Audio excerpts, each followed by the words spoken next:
in your eyes now, but I know there's always a way. From sunrise till dawn I'll be here waiting.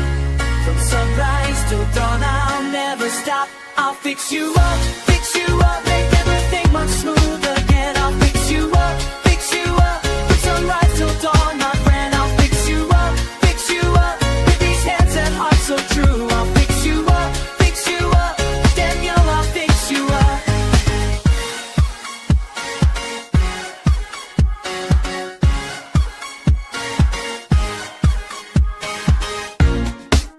The connections might be tangled, the power source has lost its spark, but every wire tells a story, and I can mend what's torn apart. From sunrise till dawn I'll be here waiting.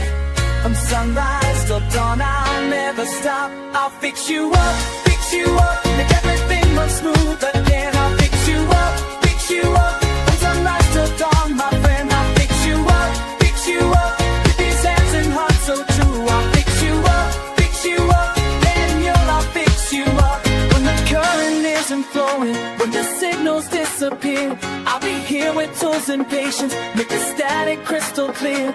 Every cable, every circuit, every problem that you bring, I'll restore what time has broken, make the whole world sing. So don't you worry about tomorrow, don't you stress about today. I've got maintenance for your troubles, and I'll chase them all away. I'll fix you up, make everything run smooth again. I'll fix you up, from sunrise till dawn, my friend. I'll fix you up, with these hands and heart so true. I'll fix you up, Daniel, I'll fix you up. Hey, Daniel, everything's good as new. Hey, Daniel, I'll fix you up for you.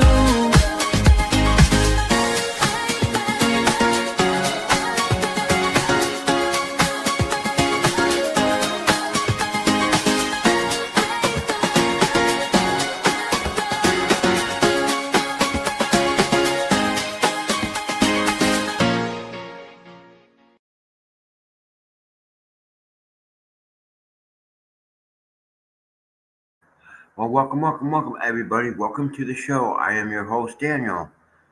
So today is, I just did it as miscellaneous cases because they're different judges. Some are Judge Simpson, some are different judges.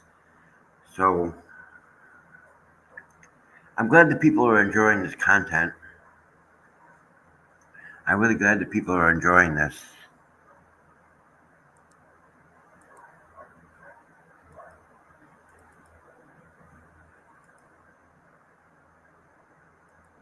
So let's.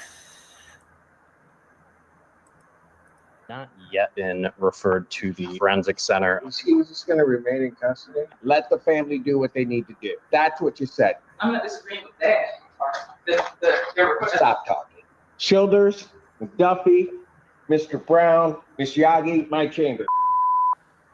Judge Simpson occasionally storms off the bench and out of court for a half hour or 45 minutes when a sob sit wastes his time, or when a defendant is so dense they can't help themselves. I've never seen Judge Simpson storm off the bench and order the prosecutors to his chambers along with defense counsel and the chief deputy public defender. That's when you know the shit's gonna hit the fan. The defendant has some serious mental health concerns, but his family is being very proactive about it. Judge Simpson knows they're on top of it, but it seems like the state isn't holding out their end of the bargain. Let's roll, nerds. Warren Green on behalf of Mr. Peoples. State your name, Sam. Samuel Peoples. Your Honor, in file 1326, Mr. Peoples has not yet been referred to the forensic center. I've prepared an order, and we are asking the court to order a forensic examination. In that case, All right, I will order a forensic examination without objection. On that case, what is my next date? Have you ever wanted to see your home from space? With this free satellite Earth Maps tool, you can zoom right down to Let's see how. Because has he already started the process? I don't believe he's been interviewed, Your Honor. The competency hearings on those matters are October 30th. That was last week. All right. So set a conference here, October 2025, 9 a.m. All right. What are we doing on the other case? Your Honor, in the bond violation matter, we'd ask to continue our plea of mute at this time. That bond violation arose from the charges he is now facing in the felony case 1326. Well, also goes with the Which is charged as a felony, Your Honor. Sergeant. Ms. McDuffie apprised the court that there is a tether tamper, which gave rise to the bond violation. He has been charged with a felony for tether tampering, so I think at this time He has been? He has, yes, Your Honor. That's the new one. There is an error on the complaint. We are having that amended. It should be a general tamper versus the category that's specific. Yeah, this is wrong. Okay. All right. So we would just ask to continue our plea of mute and continue these cases to the competency hearing on. So is he just going to remain in custody? Your Honor, he's working with a social worker. We are asking, or between now and October 30th, we are hoping to file a written motion. I think something substantive that gives the court a better idea. What's the objection in releasing? I mean, the thing is that as I understand the cut on the tether, he cut the tether, but he didn't go anywhere. Or I'm saying, yeah, worse, he cut the tether. I'm not. But he didn't go anywhere. He was right there when they went to go get him. That's my understanding as well, Your Honor. If the court would consider it, then I'd ask that he be released back to home confinement. I thought so. Response? Your Honor, obviously we had an extended conversation about this at bench at the last hearing. I don't have any objection to him remaining on the conditions that he was on prior to this incident. I'm concerned that given that we have this incident, I don't know how sufficient that's going to be, but I'm fine with him returning to home confinement for previous terms.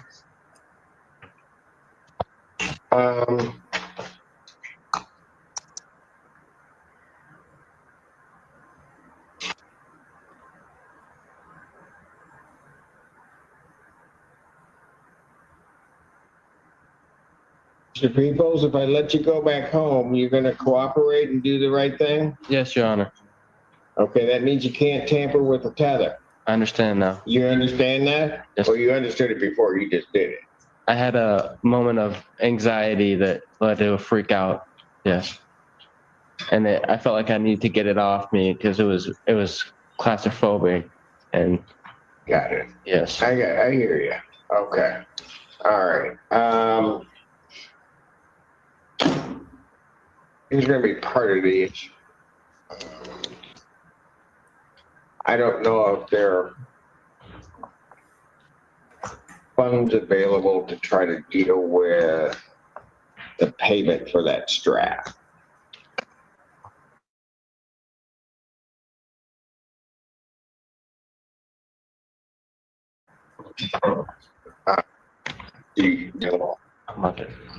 Your Honor, we have been in contact with his family. It's certainly something I can ask them. Pardon? It's certainly something I can ask his family. They are here today. They are here. That's correct, Your Honor.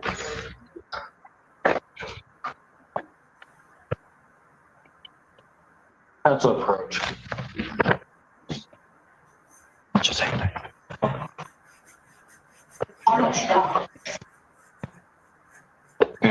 Alex. Mr. Green, Warren Green. Yes, Your Honor. Council approach on this. Okay. All right. Samuel, Yes, Your Honor.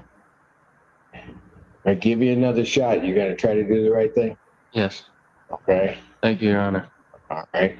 I'm going to do it. I think you can do it. You too. Okay. All right. Yeah, Thank you. So what's gonna have to happen is somebody's gonna have to pay money for the strap that got damaged on your tether. Understand. I'm gonna reinstate your previous bond where you were previously at home, right? Mhm. And then, they'll have to do that because you don't have a tether on now, right? That's correct. Okay, so they'll have to fit you with a new one prior to your release. All right. Thank you, Your Honor. Okay? Don't let me down. You hear me? Yes. Yes, sir. Your Honor, may I add one thing? After Sure. consulting with Mr. Peoples' family, they are asking the court if Mr. Peoples has any kind of crisis or something like that, if he can be transported to Trinity Ann Arbor without necessarily violating a confinement order. I know it's tricky to do, but they can alternatively contact me and I can talk to the tether agent if that arises. Some of my kids are top of their class, and I fully attribute IXL to helping them reach that goal. Response. We addressed this, I think, in the last hearing. If Mr. Peoples needed to get seek help at a hospital, that wasn't going to be an issue regardless. He would just they would simply need to notify community corrections of what happened and where they are. And if there were any sorts of deviances from the home confinement zone, I think that was the plan, which was to immediately notify community corrections office, so that the court would be apprised of what was happening. But the tether conditions that want to remain the same. Actually, what happened last time was the public defender came up on our Mr. Peoples' behalf with a communication from CMH and a request, I believe, from his family that they're aware of certain triggering events for Mr. Peoples. That on those triggering events arising, what they were looking for was some leeway from the court to allow them to take what action, not necessarily, I mean, if they had to go to Trinity, that's fine. That's a medical thing at that point. But from what I understood and what was explained to the court, sometimes it may just be a walk, just to kind of bring him back and to do whatever. I mean, I'm not using medical terms, but yeah, I think you get what I meant. My understanding is, as we were looking at that, is the people were absolutely not in agreement with that. That's not correct, Your Honor. The request. Well, that's what you said. The request for. That's what you said at the bench. If you're telling me I'm wrong, then you better be clear, Jade, right now. I will be clear right now, Your Honor. What I said was no to the request for a tracking tether, not for home confinement. That's what I disagree with. When he asked whether or not they could leave, you objected vehemently, which is why I came to the decision that what I was going to do was I was told and I made it very clear, we'll bring him in here. Because what I told him very clearly is, fine, you can ask for permission, but maybe we're just in a situation to ask for forgiveness. Let the family do what they need to do. That's what you said. That was your objection. I'm not disagreeing with that. The request is for a tracking tether change. Stop talking.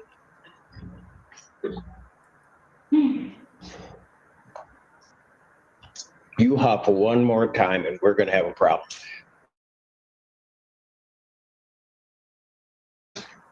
McDuffie, Ms. Brown, Ms. Yagi, Mike Chambers. I'm grabbing this one right now. Your Honor, I'm very familiar with Mr. Peoples' case if the court wants to proceed. All right. Ms. Douglas is now here on behalf of people on this one. So I think we can finish this. Here's what I'm doing. His new case had a $100,000 bond. I'm going to make his bond in his new case match the bond with the conditions in his other case, so that he can be released, because otherwise he would be held on that. He'll be refitted with a tether on, he'll be refitted with a GPS home confinement tether prior to release. My understanding is the family can pay the $175 to community corrections, so they'll get that paid, and all prior conditions are reinstated. And then we need a new date, so when do we? Your Honor, my request. Well, I got the competent, it's actually gonna be October 30th. Oh.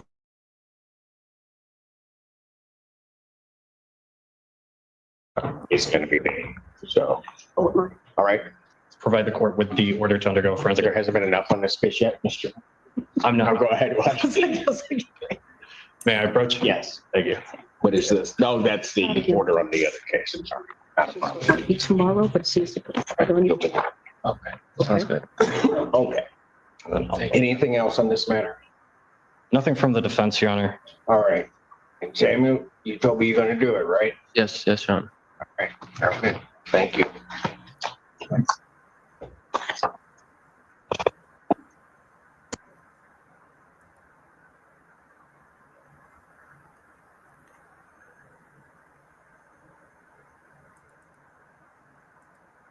Say goodbye to your reading glasses, computer glasses, and even your sunglasses. Introducing the last pair of glasses you'll ever need. Hey, John, what's going on, Trent? Yeah, I like that. I like that. I like that. I like your avatar. Mine is the one on DK Lucas 1 is a Muppet version of me. Damn it, Megan Fox. Got me playing with Chat GPT. But I haven't used it lately.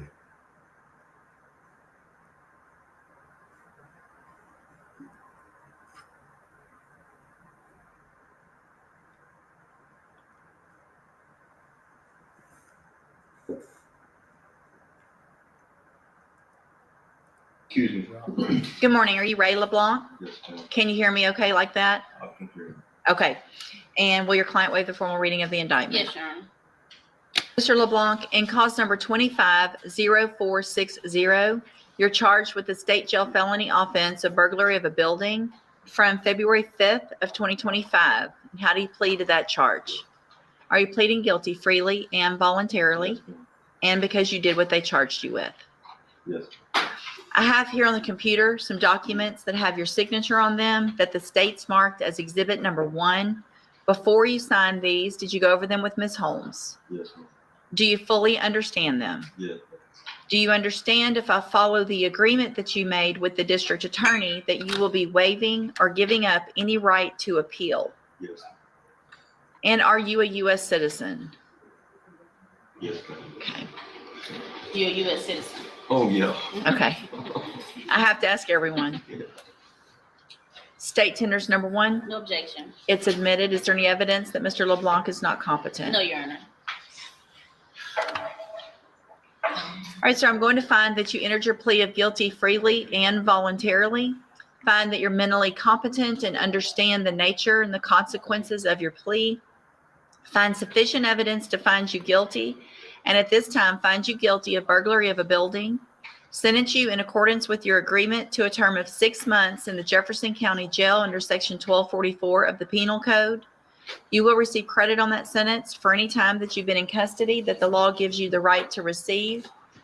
I'm going to hand you the trial court certification that shows that this was an agreement that I followed, so you've waived your right to appeal. I am also handing you a written admonishment regarding your ineligibility to possess a firearm or ammunition. Okay. Because of the judgment entered against you, you're ineligible under Texas law to possess a firearm or ammunition.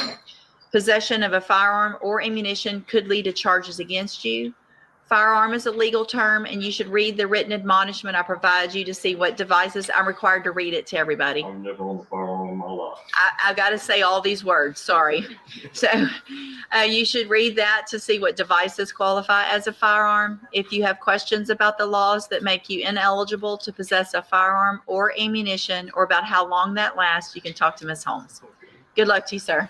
Thank you, Ms. Holmes. Yes, ma'am. Thank you. Good morning, sir. Are you Derek Ardwan?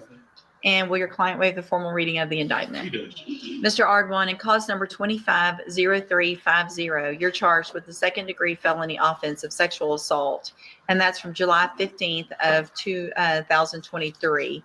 And how do you plead to that charge?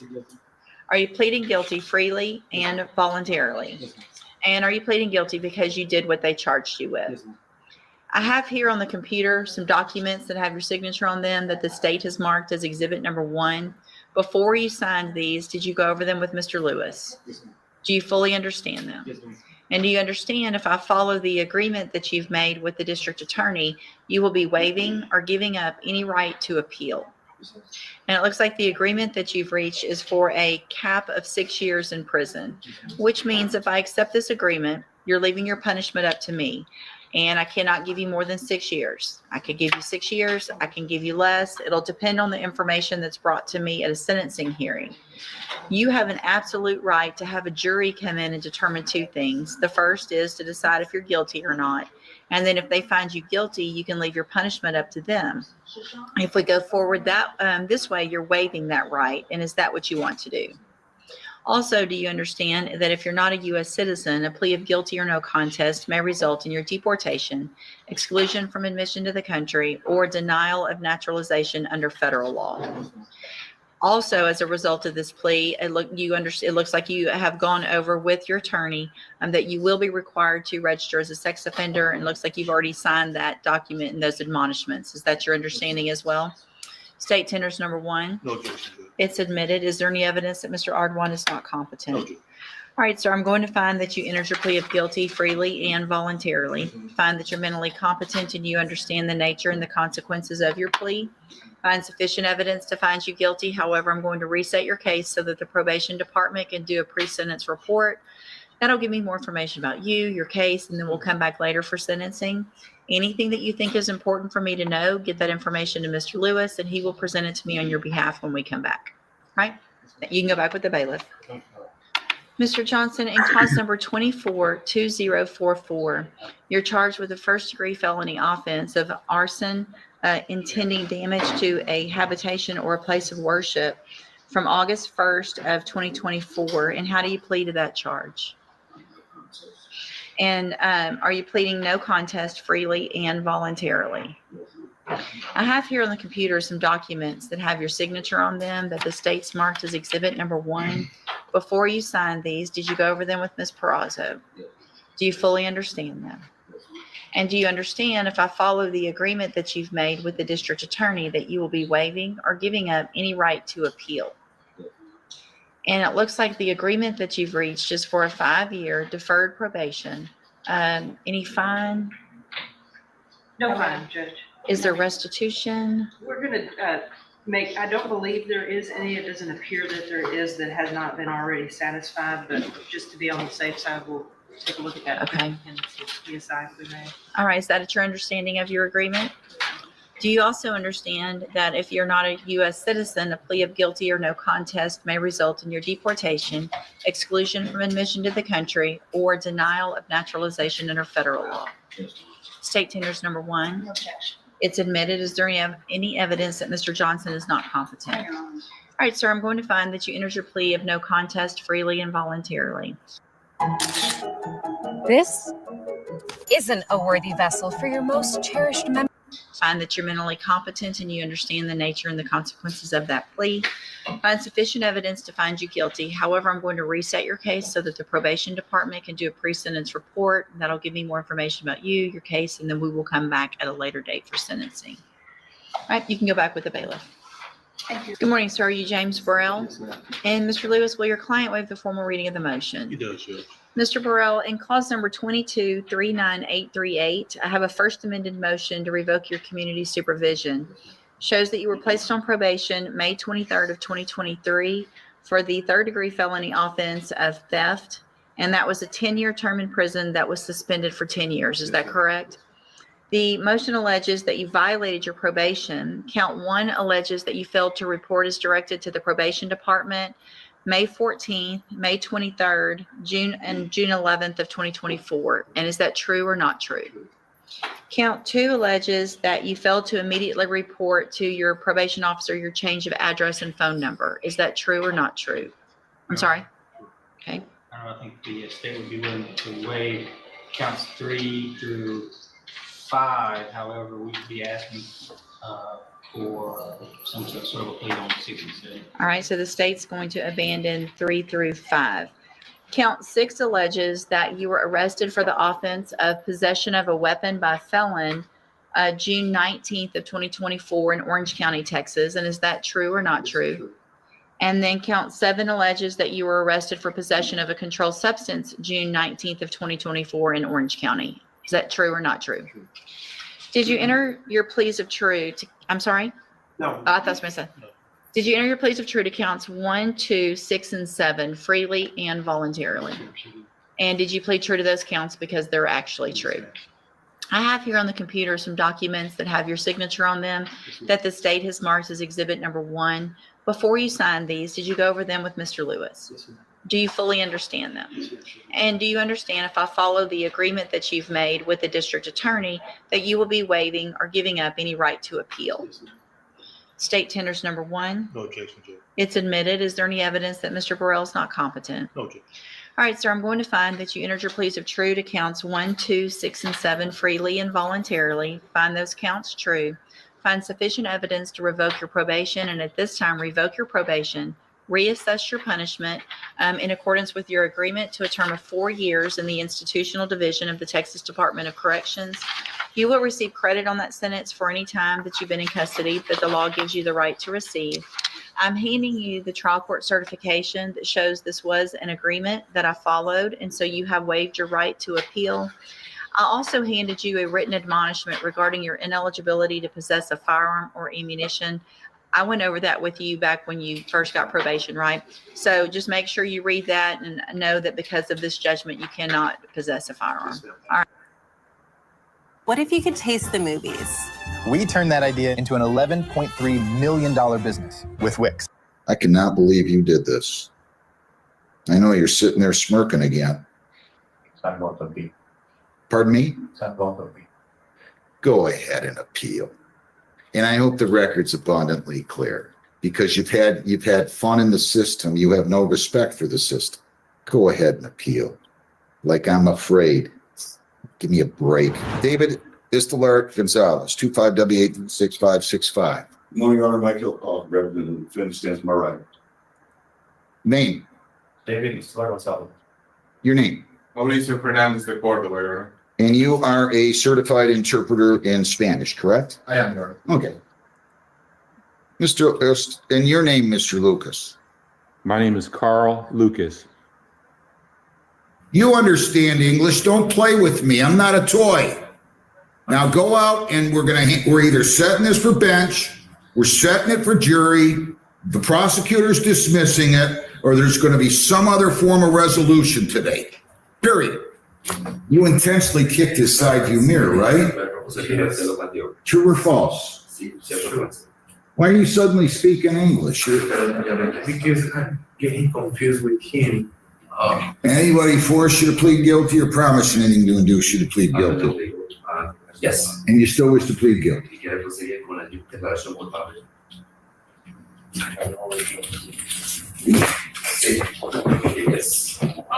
is the United States of America. You do have choices.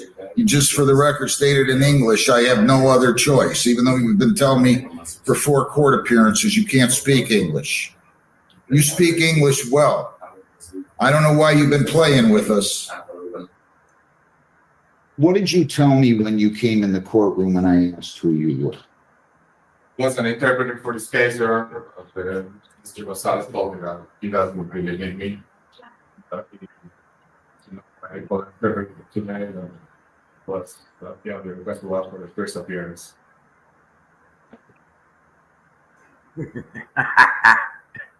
I like the judge. Did you tell him that? Yes? Yes. You told me you needed an interpreter. Yes, I can.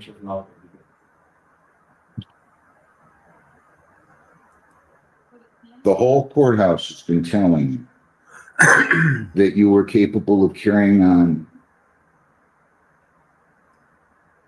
conversation with them. I don't know why you're smiling. No. When it's your turn to talk, I'll tell you. The entire courthouse has been telling me for weeks that you're able to converse in English. You told me you needed an interpreter.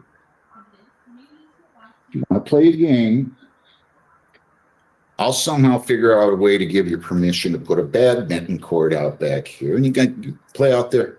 Go ahead. You don't bring interpreters in here because you want to be a wise guy. You don't come into a courthouse and act like you need an interpreter when you don't need an interpreter. Got it? You got it?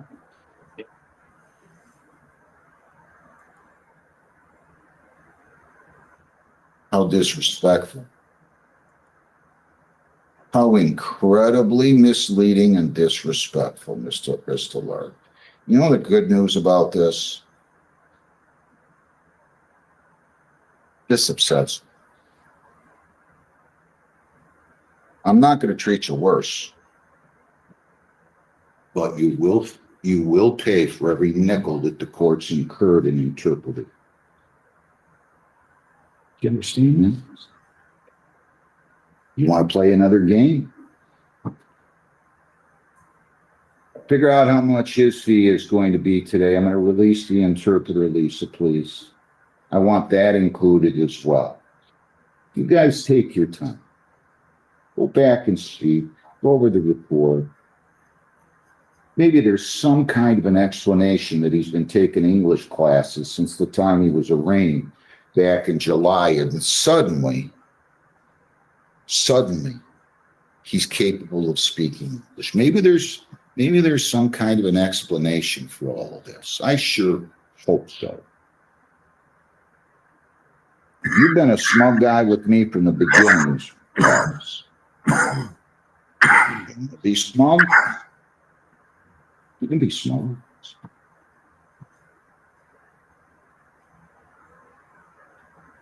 This is not the place to be smug. This is serious business. This is very serious business. Go out. You still look like you're smiling to me, and I just can't even imagine.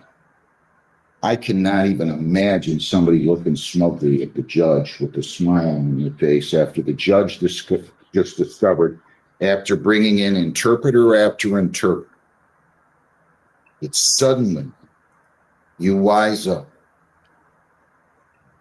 and you admit that you can speak English. I watched him say, "Follow me," and you didn't even hesitate. My court officer here, half an hour ago, 20 minutes ago, were you in the courtroom?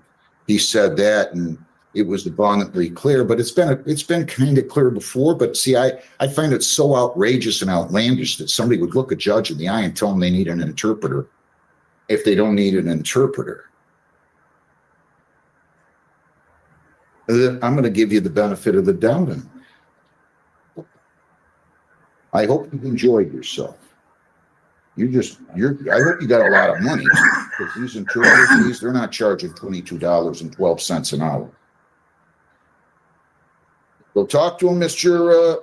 Crawford. Sir, you're released. Thank you very much. My sincere apology that somebody forced us to contact you and bring you in here when you had nothing to be here for.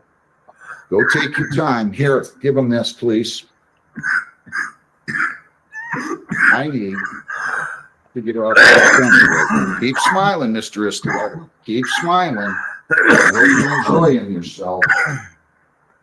People against David Istilar Gonzalez, 25W836565. Your Honor, Michael Crawford, actually, the defendant. Sir, please state your name for the record. Name. Your client pled to attempt MDOP back on August the 6th. The prosecutor dismissed the malicious destruction of property charge. I ordered a pre-sentence report. Have you had the opportunity to review the report with them, and are there any material additions, corrections, or deletions? You report with the client, Your Honor. And there are no material additions or deletions to be requested at the time. I find that we can apply this regulation. And we ask the court to adopt it. Mr. Lucas, your name? My name is Carl Lucas. All right, so I'm going to listen to what they have to say. They're urging me to adopt the recommendation. I'm going to go on to Mr. Islalart Gonzalez, and then I'm going to ask you if you have anything to say, okay? Yes, Sir, sir. would you like to say anything? You're speaking to me? No, I'm asking Mr. Islalart Gonzalez. Thank you, sir. Is there anything you would like to say, Mr. Lucas? I did submit a letter to the court demonstrating the damages that were done to my vehicle, and I paid to have those corrected. I just want reimbursement.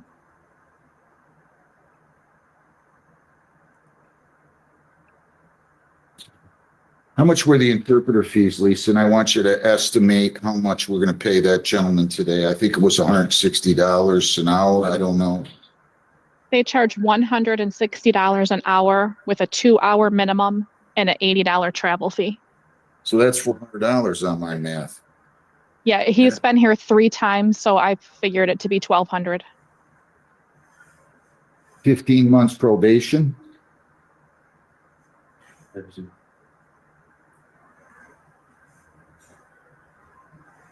You cannot leave the state without the consent of the court. You cannot violate any law or ordinance. Change your address, your place of employment, your home telephone number, you must notify probation. You have to report as direct. You're to attend the anger management program with follow-up. You're to obtain and maintain employment, provide proof. I see that you are working, making $2,000 a week. You're not to have any contact with the victim, Carl Lucas. You cannot write, phone, seek, text, email, or communicate with him in any way or have anybody else do any of those things for you on your behalf. You're not to possess firearms. You're not to possess dangerous weapons. You're to serve 4 days on the court work program. There's a $35 a day charge for that for a total of $140. You're to pay fines $100, costs $100, $75 victims' rights fee, $50 justice assessment. So fines and costs are $325. You have probation fees of $300, bring the total to $625. You have attorney fees in this case of $100, bringing the total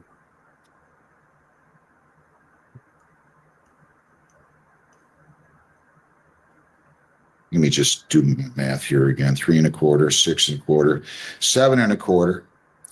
You have court work program fees of $140 for a total of $865. I want to make sure that I'm getting the fees right, Lisa.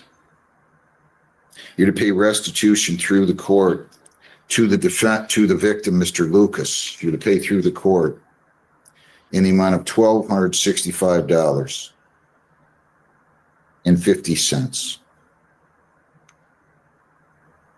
That brings your total to $2,130.50. You're to pay interpreter fees of $1,200.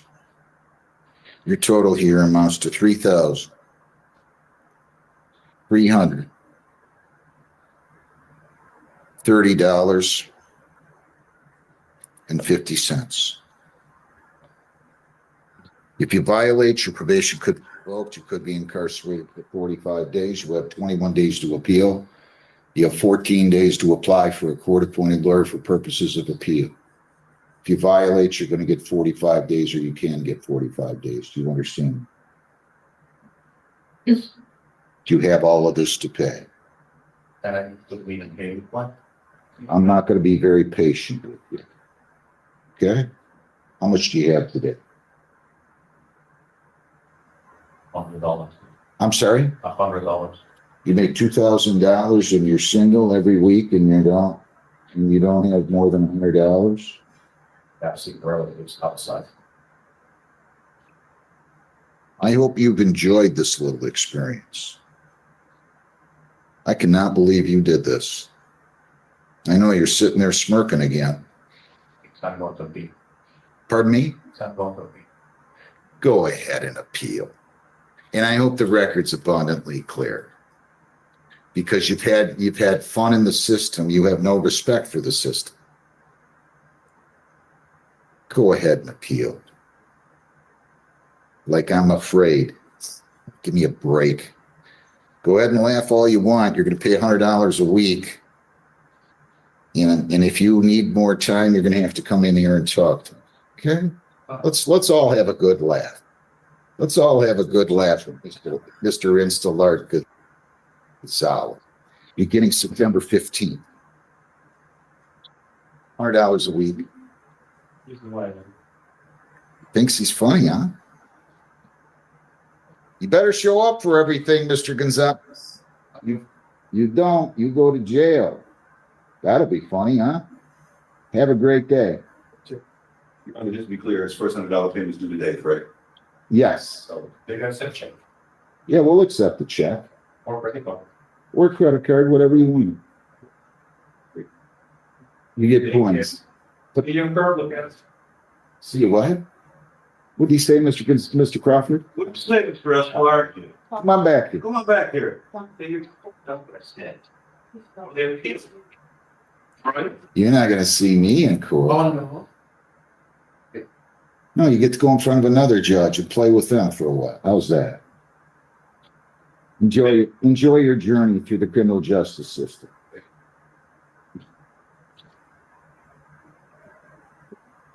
Mr. Lucas?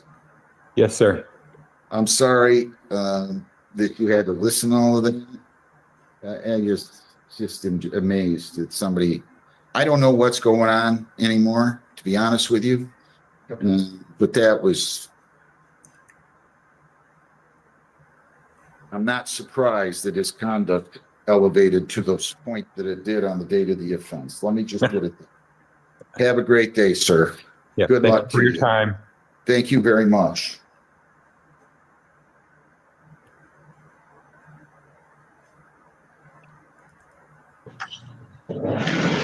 And what are we doing on Watson Wilson? Am I coming down for a trial? We have a resolution, Your Honor, PTR. We're in receipt of what we want. Okay, this is case number 244438701. The People versus Christopher. Might be Lorenzo is cut off on the docket. Tripp, defendant is charged with child abuse, 4th degree. Today is the date set for final pretrial conference appearances, please. Morning, Your Honor. Alex Hill on behalf of the people. Here, Mr. Tripp will continue, Dennis Stevenson on behalf of Christopher Tripp. Mr. Tripp, please say your first, middle, and last names. Christopher Lorenzo Tripp. All right, Ms. Stevenson, how are you proceeding? Because you was getting ready to tell us. Right, Mr. Tripp is going to continue his plea of not guilty, but I would ask for sidebar with the court and the people. Right now?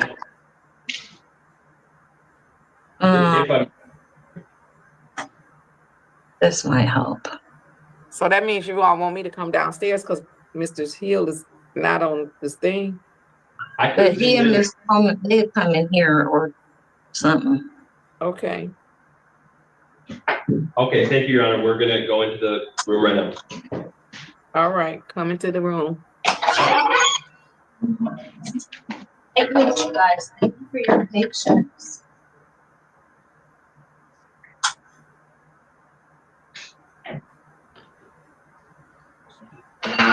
Then I guess we need to go to breakout. Wouldn't it be funny if we just started talking right here? Join me in breakout room number 1.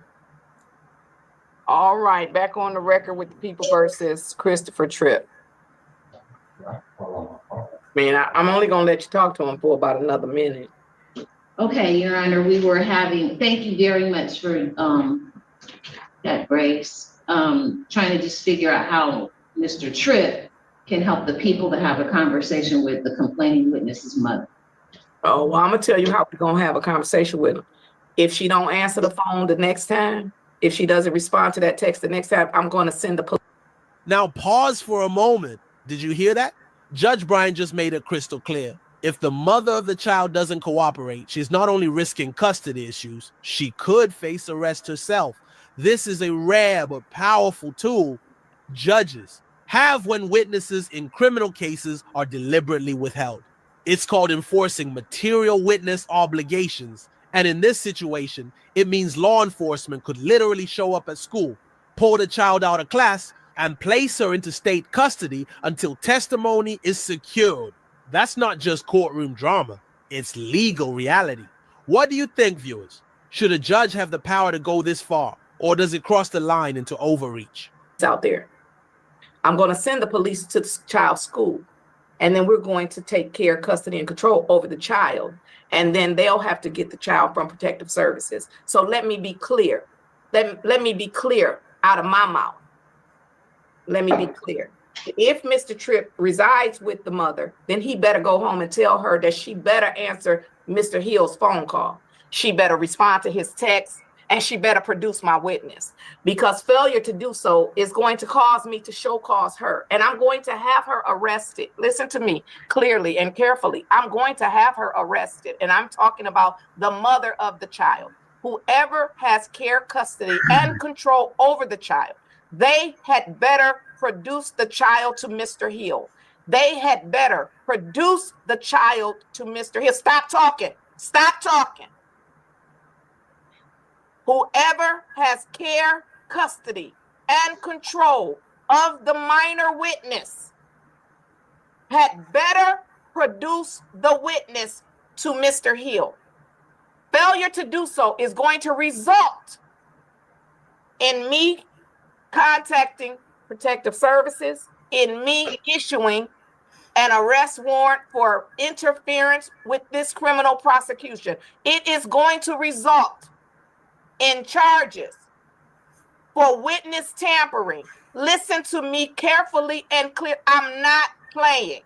This is where Judge Bryan absolutely unleashes. Notice how she repeats herself over and over. Produce the child, like a hammer striking down each word. Why?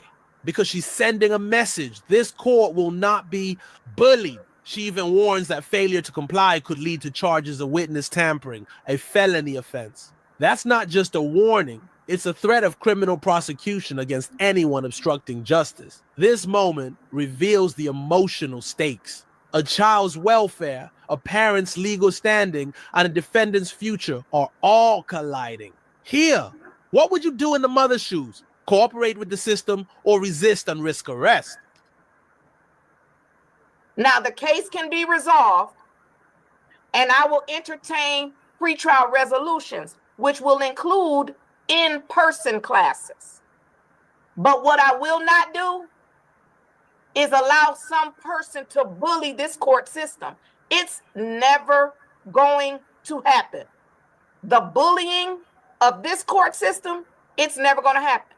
So whoever has the child, I know the baby got a cell phone. It's 2025. But what I also know is that she's in school. She's in school. Either she being homeschooled and that address has to be registered with the state, or she's in a physical school. And she's going to talk to Mr. Hill. The witness is going to talk to Mr. Hill. And if the mother has custody, they're going to produce the child. If Mr. Tripp has custody, he's going to produce the child. Whoever fails or refuses to produce the child, I'm going to have those charges issued against them. And we're going to have a warrant for their arrest. All right. Now, any further facilitation, that's y'all business. If Mr. Hill comes back here and tell me that they still not answering his calls, he can't find his witness, this minor witness, it's going to be somebody is going to have to deal with that, and they're going to have to deal with me. Anything else before I get a date? Thank you, Your Honor. Nothing by the people further. So for the date, Your Honor, in that we would have to be able to arrange the in-person classes. Sound like the whole family needs some classes, but I can't make the other people go to class. Does Mr. Tripp work? Not at this time, Your Honor. Oh, well, then he could go to the classes. But I don't know where the in-person classes are. You know, I'd be thinking Mr. Rice can do anything. I feel like he has all the classes, but those may not be free, so I do understand that. I'm not opposed to it. Maybe you need to get a referral from probation. Okay. But, Yeah. And I am live streaming right now. So if you want to go back and play this for her, you can go back and play this for her. If you don't have if somebody don't have they don't want to say it with as much fervor as I'm saying it, the video is gonna be there. You just show her this is what the judge said. And I mean it. Notice the shift here. After the thunderstorm of warnings, Judge Bryant pivots to structure, laying out a path for resolution. 6 in-person classes, tied directly to whether or not she'll even consider a plea deal. This is significant because it shows how judges can use creative conditions not only to punish but to rehabilitate. In child abuse cases, courts often lean toward corrective measures like parenting classes, anger management, or therapy. But here's the twist. If Tripp doesn't complete these classes, this case is headed for trial. And with the witness situation still unresolved, that means we could be looking at a high-stakes showdown in front of a jury. From the complete bottom of my heart, I mean it. I mean it. I mean it because I feel like she's trying to bully the system and trying to whatever. And I'm not going to have it. I'm not going to have it. Okay. So let's do this. And I want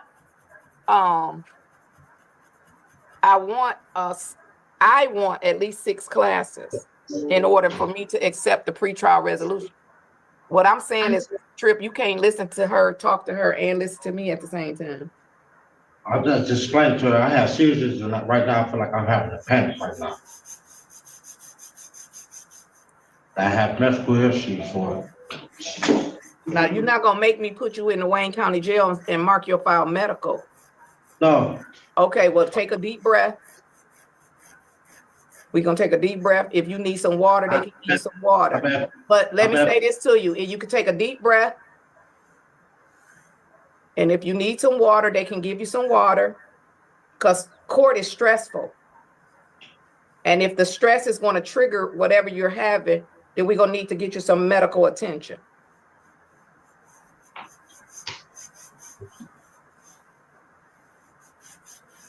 All right.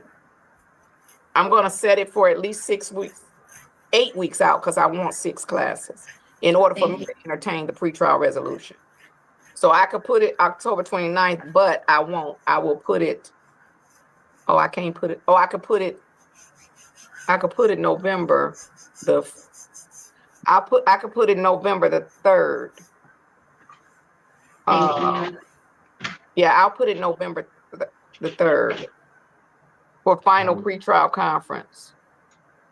And then I'm going to go ahead and put it on my trial docket as well, November 3rd. And so then I'm going to put it on the trial docket for December 2nd. So let's put November 3rd at 9:10.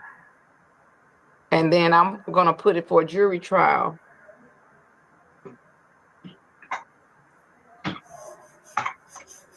December 2nd. And know that it is first in priority. That's why I put it on the 2nd to make sure. And that's at 9:30. So if the matter doesn't resolve, and then, all right. And then I won't have to lock nobody up while they wait in order to get the witness for the trial. Anything further on behalf of the people? No, Your Honor, thank you. On behalf of the defense? No, thank you, Your Honor. All right, we're all set then. Everyone have a great. So what just happened here? Judge Bryant laid down the law in no uncertain terms. The mother must produce the child or face arrest. The defendant, Christopher Tripp, has the chance to enter a resolution, but only if he attends 6 in person, our classes. And hanging over all of this is the looming trial date in December, a trial that could dramatically change lives if this case doesn't resolve. This hearing gave us a rare look at the tension between family loyalty, legal duty, and judicial authority. And it leaves us with one big question. Will the prosecution ever get their key witness? Or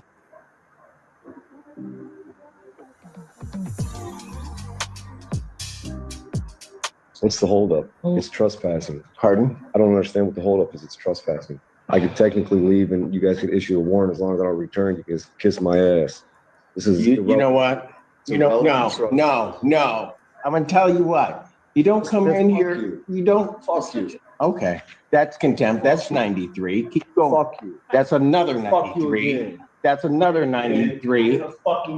That's another 93. That's another 93. That's 6 93s consecutive. Oh, there they are. I'm sorry. Court does call the cases of the people versus Daryl Jarrell. Don't piss out your Simpson. Ron Bronapig on behalf of Daryl Word of Jarrell. advice.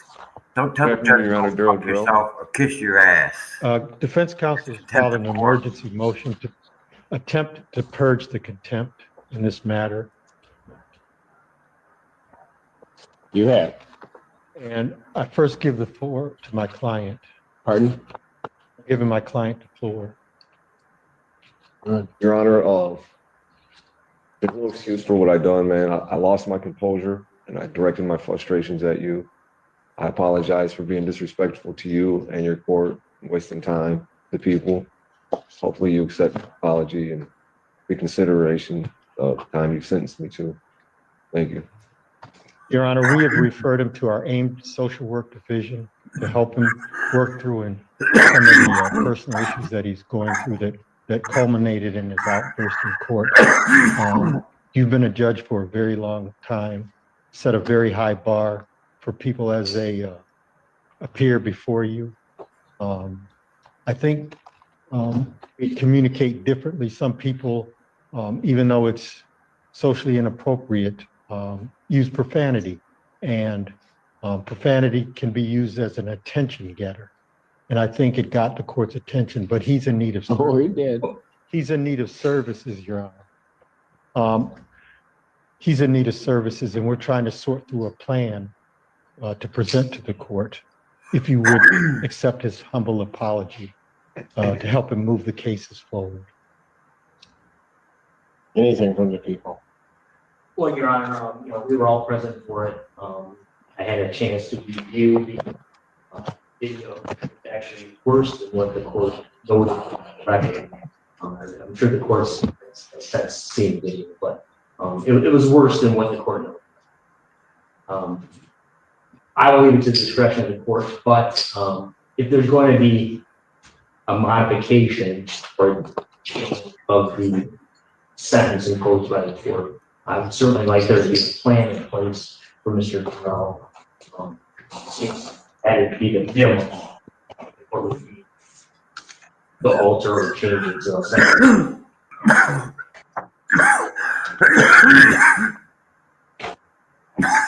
Corral, what was going on with you?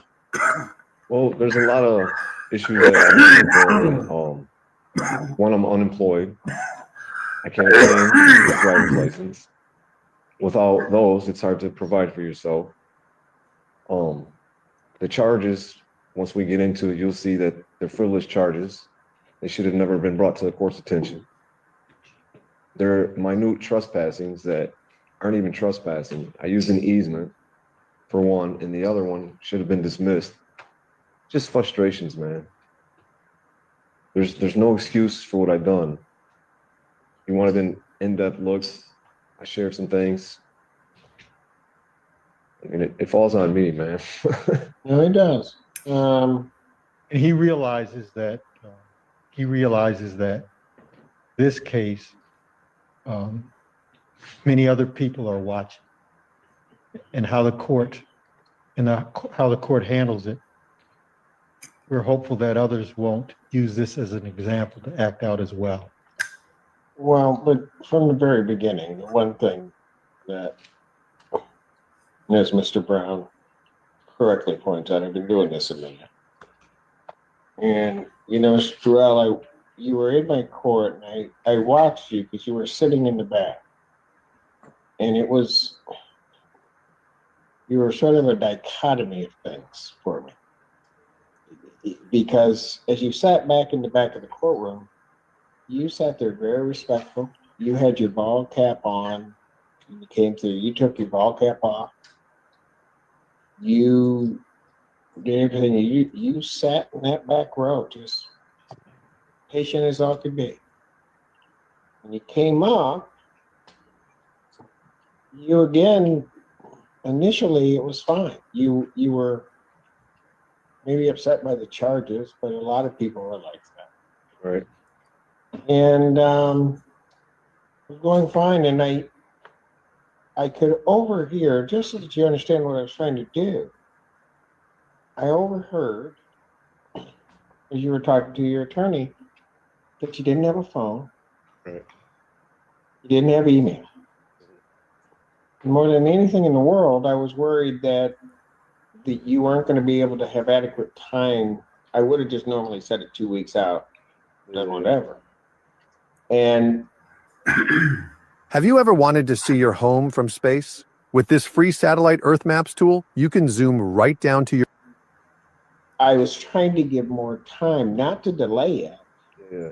but to try to make sure that if you had to get in touch with Ms. Pirney by letter, you guys had to do that or do whatever. Yeah. See, I was thinking that there be time for that to happen.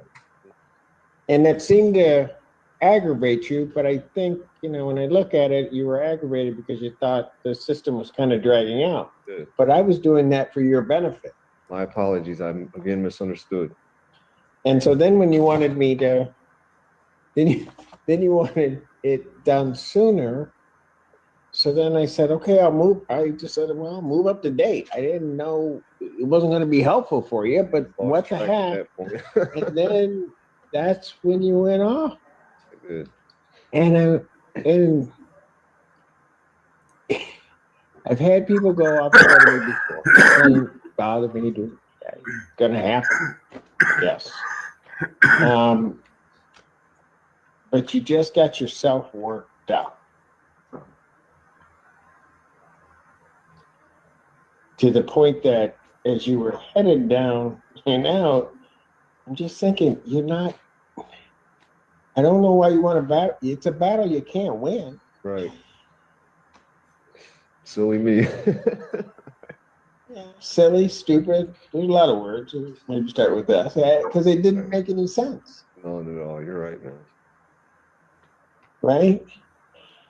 And I'm going to tell you something. I'm not saying this to embarrass you because you're in good hands with the folks at the public defender's office. You need a break, right? Yes, sir. You need something to go in your direction. Yes. Yeah. And it seems everything, you can correct me if I'm wrong, everything you had been doing, none of it was quite working out.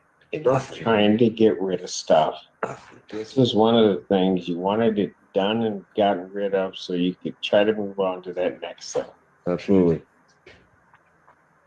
And I'm not saying this to embarrass you, but sometimes things get tough. You get yourself wound up. You get to a point, and then for a brief moment you regret it. You're not sure where to head. Right? Yeah, sometimes. And I think even that day, for a brief moment, you regretted what had happened. Absolutely. As soon as I said it, but I was fueled. And it's because when you got back there, and all of a sudden that door shut behind you and locked up, you realized something. Oh, man. Yeah. And as it was described to me, right or wrong, you were sort of laying there on the floor crying. Wrong. I was sorrowful. Look. I may or may not have. No, I don't listen, recall. Just listen. There's no embarrassment. Mm. There's not. I got it reported to me. Right. Because I was worried about you. I didn't. Nobody was trying to say to embarrass you or do anything. You had gotten yourself to a certain point. Something got out of control. And now you had to you took a circumstance that was kind of bad, made it even worse. Now you have to figure out how to get out of that. Right. Absolutely, yeah, for sure. Okay.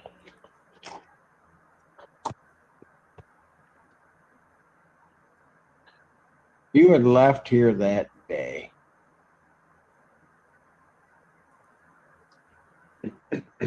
You don't have a place to stay, do you? No, I'm currently homeless. Yeah. The Delana Center. Pardon? The Delana Center.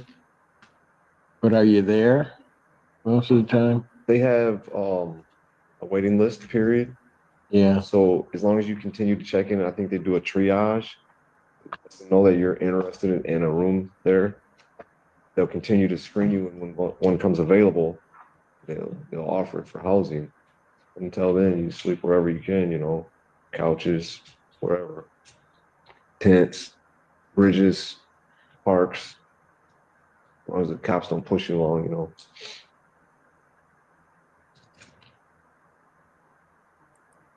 So the reality is you didn't have a place to go, right? Oh no, I don't have a place to go. No. All right.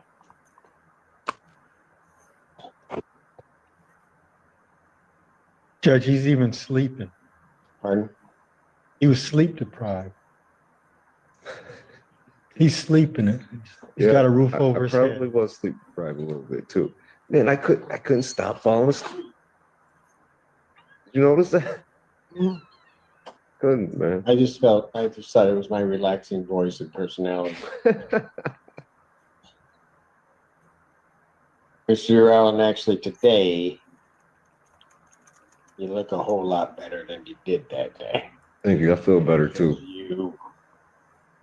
Before you came in, when was the last time you ate? I ate probably the day before. So you hadn't eaten that whole day. No. I actually went to eat, but I didn't have enough time to jump on the bus and come back, so I skipped it. Yeah.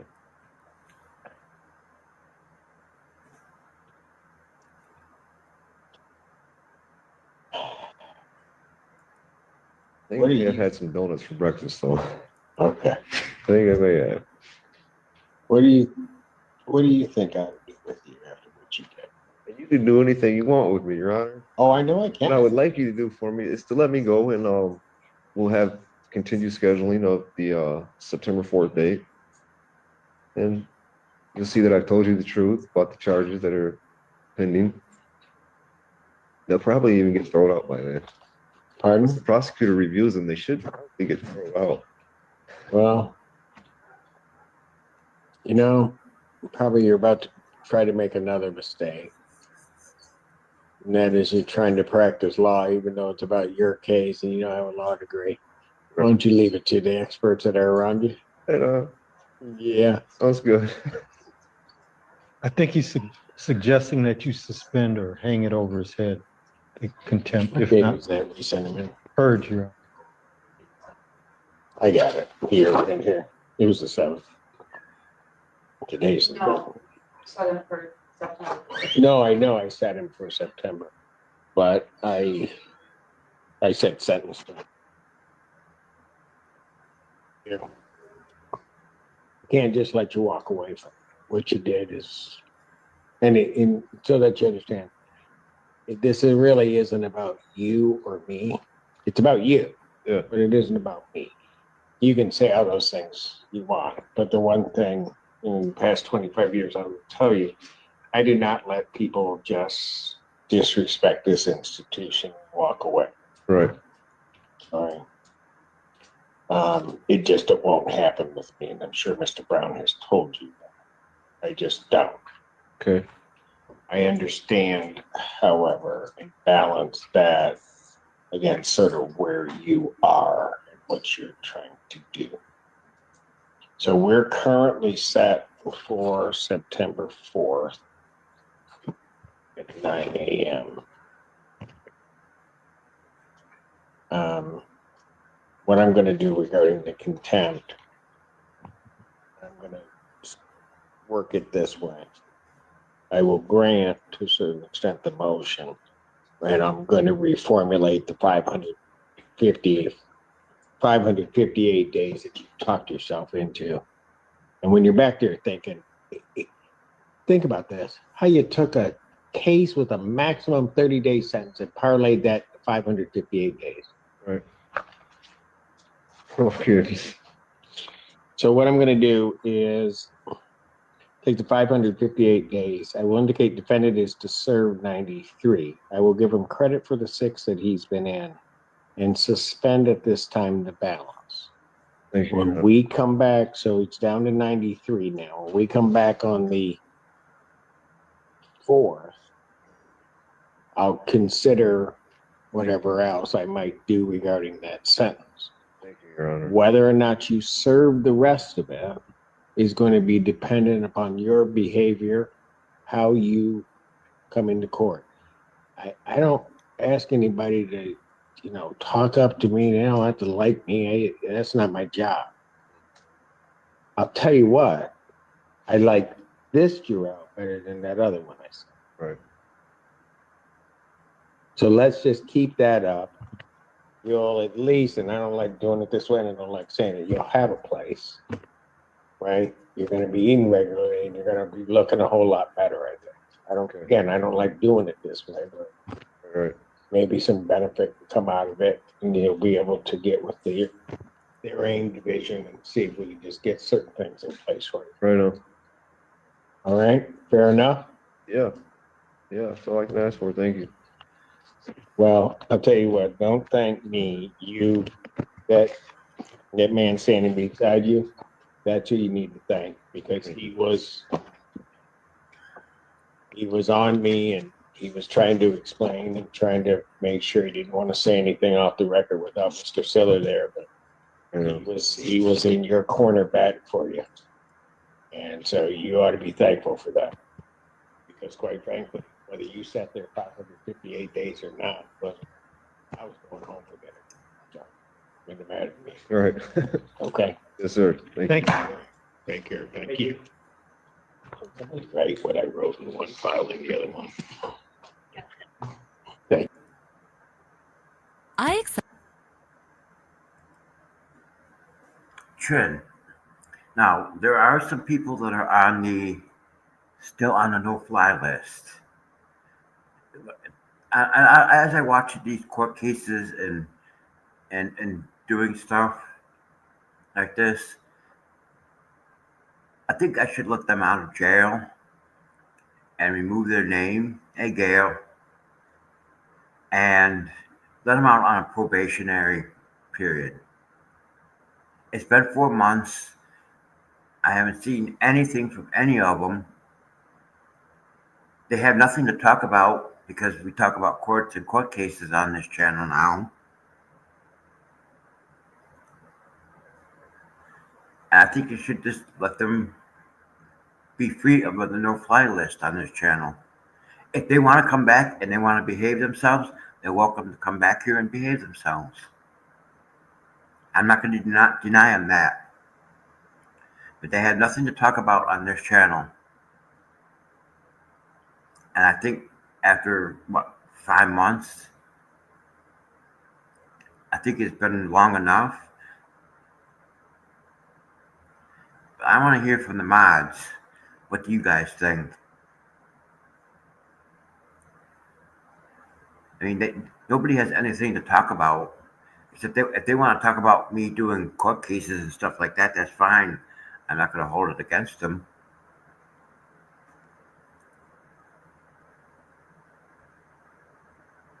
Okay, well, let me write a note. Let me write a note so I don't forget, because I do forget things, because things come up.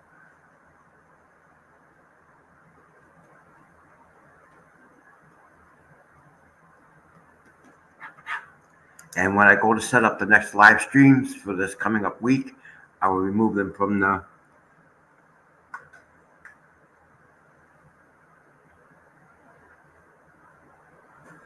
I think it's been 5 months. I mean, a bunch of them were on the list, and I took a bunch of them off.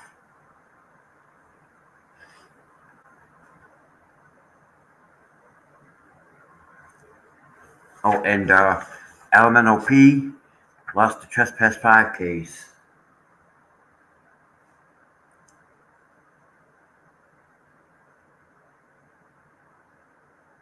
Okay, I'm gonna do that. I wrote a note.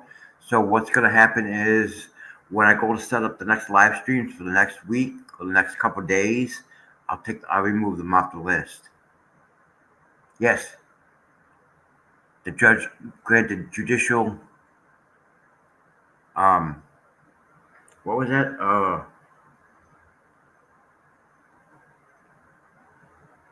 A judicial judgment.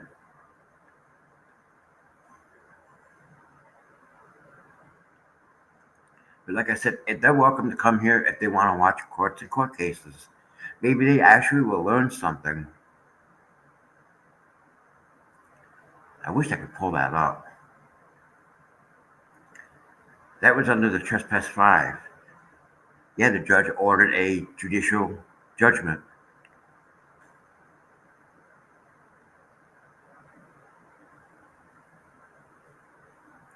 So let's get back to, I think this is another Judge Simpson. Excel is helping 15 million students succeed in math and language arts. On iExcel. All rise. The 14A District Court. 14A District Court, State of Michigan. County of Washington. Now in session. Judge J. Cedric Simpson. The Honorable Judge J. Cedric Simpson preside. Okay, it's been a long day. I don't know what happened. Don't even look at me. Can you state your name, sir? John Torres. All right. This is the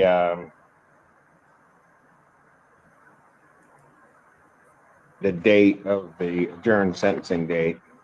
There was statements given by the mothers of the two young ladies to the court. They asked the court to look at additional information, which the 911, the recordings of 911 were sent to the court. The court had reviewed them. Was there anything else from either side before the court goes into its decision? Anything from the people? No, thank you, Your Honor. Anything from the defense? No, Judge, you've given us ample time. Thank you.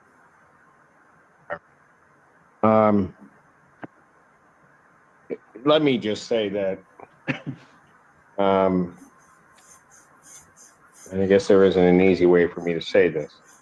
And I guess, I don't know, I know the mothers gave their statements at the last hearing. I don't know, was there anything additional you wanted to tell the court? No, neither, okay. There isn't an easy way for the court to say this, except for to say that,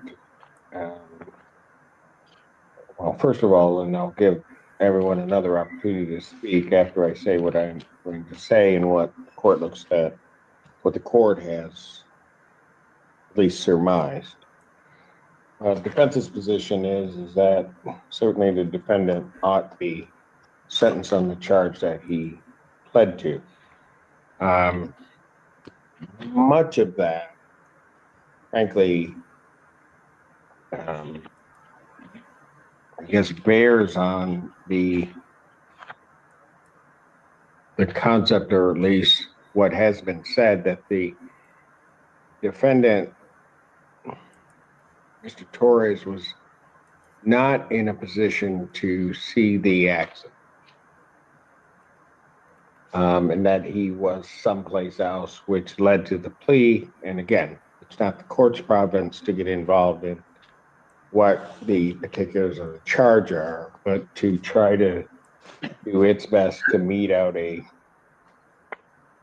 just sentence. Part of the reason also that the court had made a determination to at least hear the 911 tapes. I have a copy of the police report as well as Mr. Torres' statements. Was because I was going and I said to the parents that there may not be anything that the court could do, but you were going to be heard by this court. And in doing that, some things, as I saw them, were a bit disturbing to me. And I'm not in, nor should I be, in a position necessarily to do some investigation to try to figure out what transpired entirely. But ultimately, the issue became, and I will make no bones about it, that if this court believed, despite the charges, that the defendant was indeed basically present when when the vehicle went off the road and the accident occurred, that changes the court's perspective on what would be a proper sentence in this case. So initially, in listening to the 911 calls, particularly there were a few other calls, but I listened to Mr. Torres' call to 911. And that initially caused me some concern about whether or not the defendant saw this accident. And here's why. And again, I will give it an opportunity to respond, but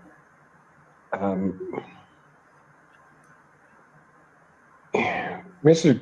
Torres initially contacts 911, and what was said to the court by Mr. Torres and what he had maintained to probation is that he didn't see this accident.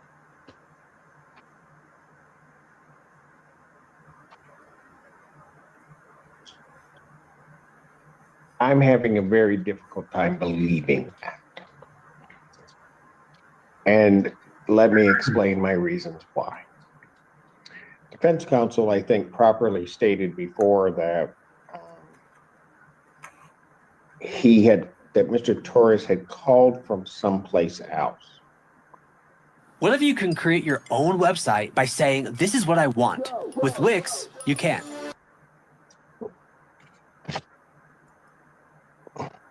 Mr. Torres contacts 911, and it's an odd call because of the way that I think the dispatcher was responding to Mr. Torres. But one of the things that was said is Mr. Torres put himself at First Street off of Superior. The dispatcher says that's not where we have you. Put a pin in that because that becomes important in the court's mind. At some point, Mr. Torres then says, I'm at First Street. He's then headed back to the location of the initial contact between the vehicles. Okay. All of that being said, I then review the police report and Mr. Torres' statement. And if everyone can recall, one of the things that the court was looking at was,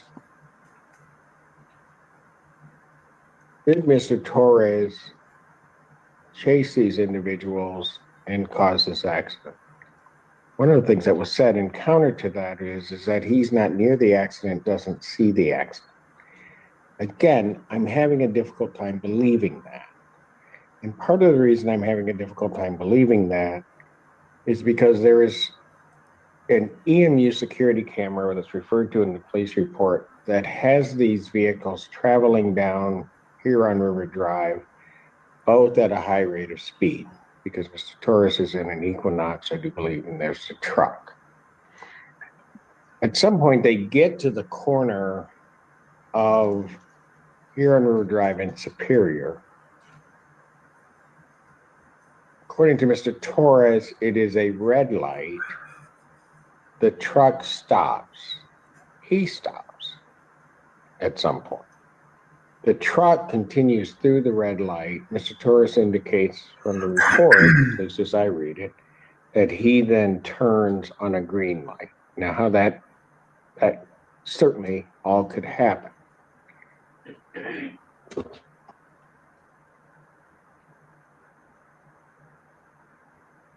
Bottom line is that they're then, Mr. Torres indicates in the police report that at some point on Superior, he disengages from, as he puts, following the vehicle.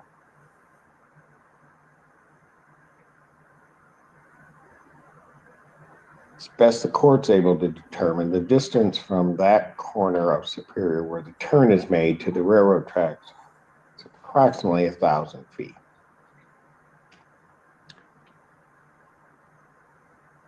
Mr. Torres is then, if he is correct, and he is saying where he is to the dispatcher, this is where we take the pen out of that he's at first, but the dispatcher is saying, that's not where we have you. Mr. Torres is further up that road. But even if I give the defendant the benefit of the doubt that as far as he went was first, the railroad tracks are approximately 100 feet from that location. It is a clear shot from that location to see those railroad tracks and that intersection. It is not as though there is a crest. It is as though there is something that from first would obstruct one's view. The other thing that was specifically asked of Mr. Torres is he made it very clear that he did not go over the railroad tracks, but the additional thing that was asked is whether or not he crossed a bridge. Mr. Torres says he did not cross a bridge.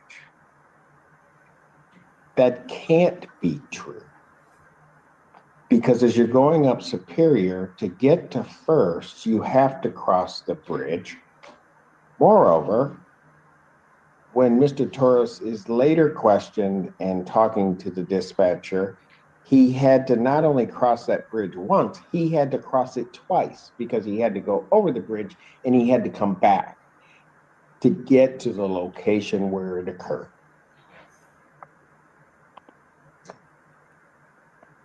Can I say something, Your Honor? In a moment. No. No. Moreover, when you listen to the other 911 calls that are called in, two vehicles that are traveling to the south, so they're traveling the opposite direction from the Getty's roundabout. They see the vehicle go in up, well, basically off the railroad tracks and have the accident. From really, and honestly, I don't know exactly where they are, but from putting again the defendant where he says he is, they are at a much further distance from those tracks than would be Mr. Torres.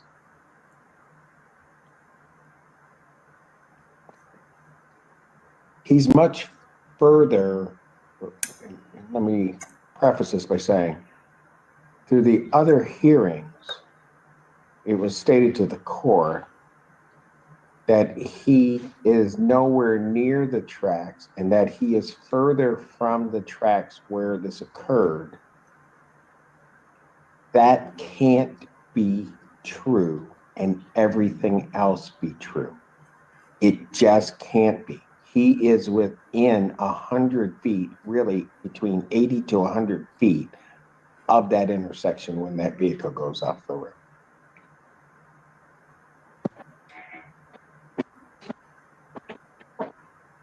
Certainly.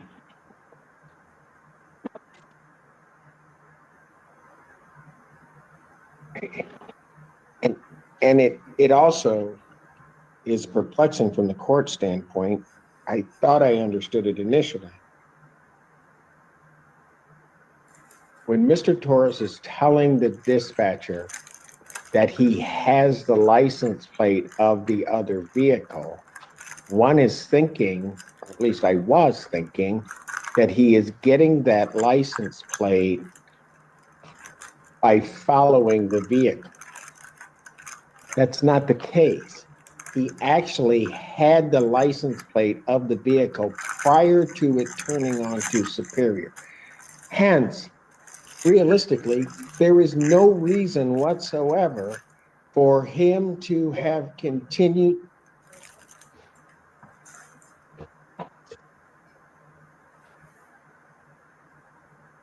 There is no reason whatsoever for him to have continued up Superior behind that truck.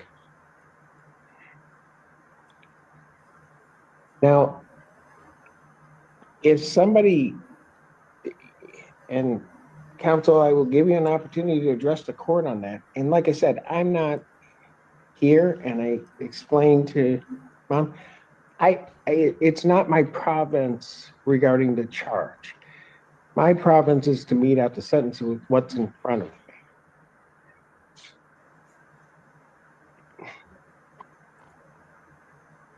And again, I will give an opportunity for a response, but I can tell you where the court is at this point. The court at this point is of the opinion, and that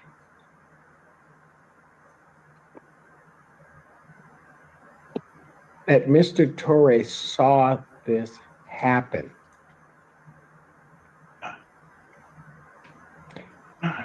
When he talks about the kicking up of dust and other things, the only place in that area that's going to happen is basically at those tracks. It's not going to happen on the turn off of Huron River Drive onto Superior. You're not paid.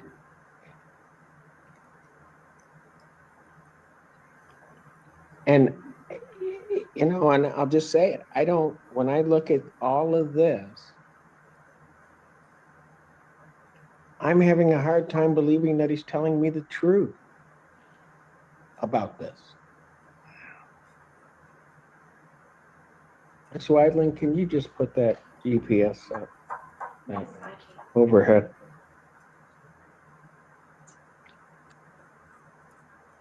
Can I say something?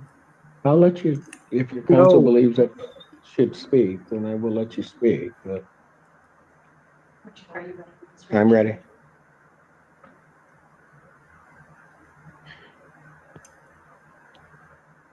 Can you blow that up, or you're locked? Do you need it closer? Yeah, I just need it closer to you.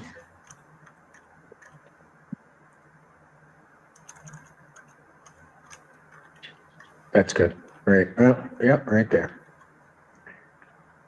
At the very bottom of the screen, you're going to see the turn from Huron River Drive onto Superior. Up top of the screen, sir, you will not disrupt these proceedings. I do not want to kick you out, but you are not going to disrupt these proceedings.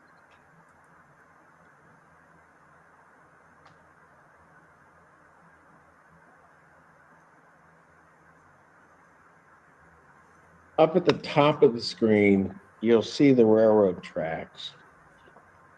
And if you look at, I think the first, if you look down from the railroad tracks off of Superior, that first street coming off, which would be as you're looking at the screen to the left, that's First Street. From there, you can see that there is a clear shot to that intersection with the railroad tracks. If Mr. Torres is there, he has a clear shot to that whole area. When you also look at it just in terms of his timing of the calls, the other calls that are coming in, he can't not be in that area and see what happens. Imagine being able to build an app with your name on it, just by thinking about it. Meet Base 44. Because the other calls come in shortly thereafter, and they're traveling north from the Gettys area, traveling southbound on Superior. They see it.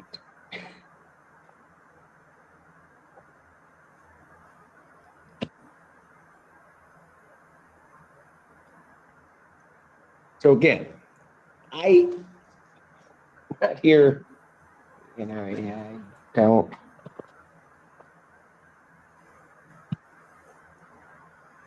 I'm not here to worry about what's charged, what's not charged. I have to mete out the best sentence I can with what I have. And I will let you know, and counsel, I will give you an opportunity if you want to somehow or another speak with your client prior to the court imposing sentence. But I do believe that jail time is appropriate given what I see. I can't, in giving that, I can't bring back these young ladies. And I told the parents, I can't do that. But I certainly can do the best that I can to make sure something occurs.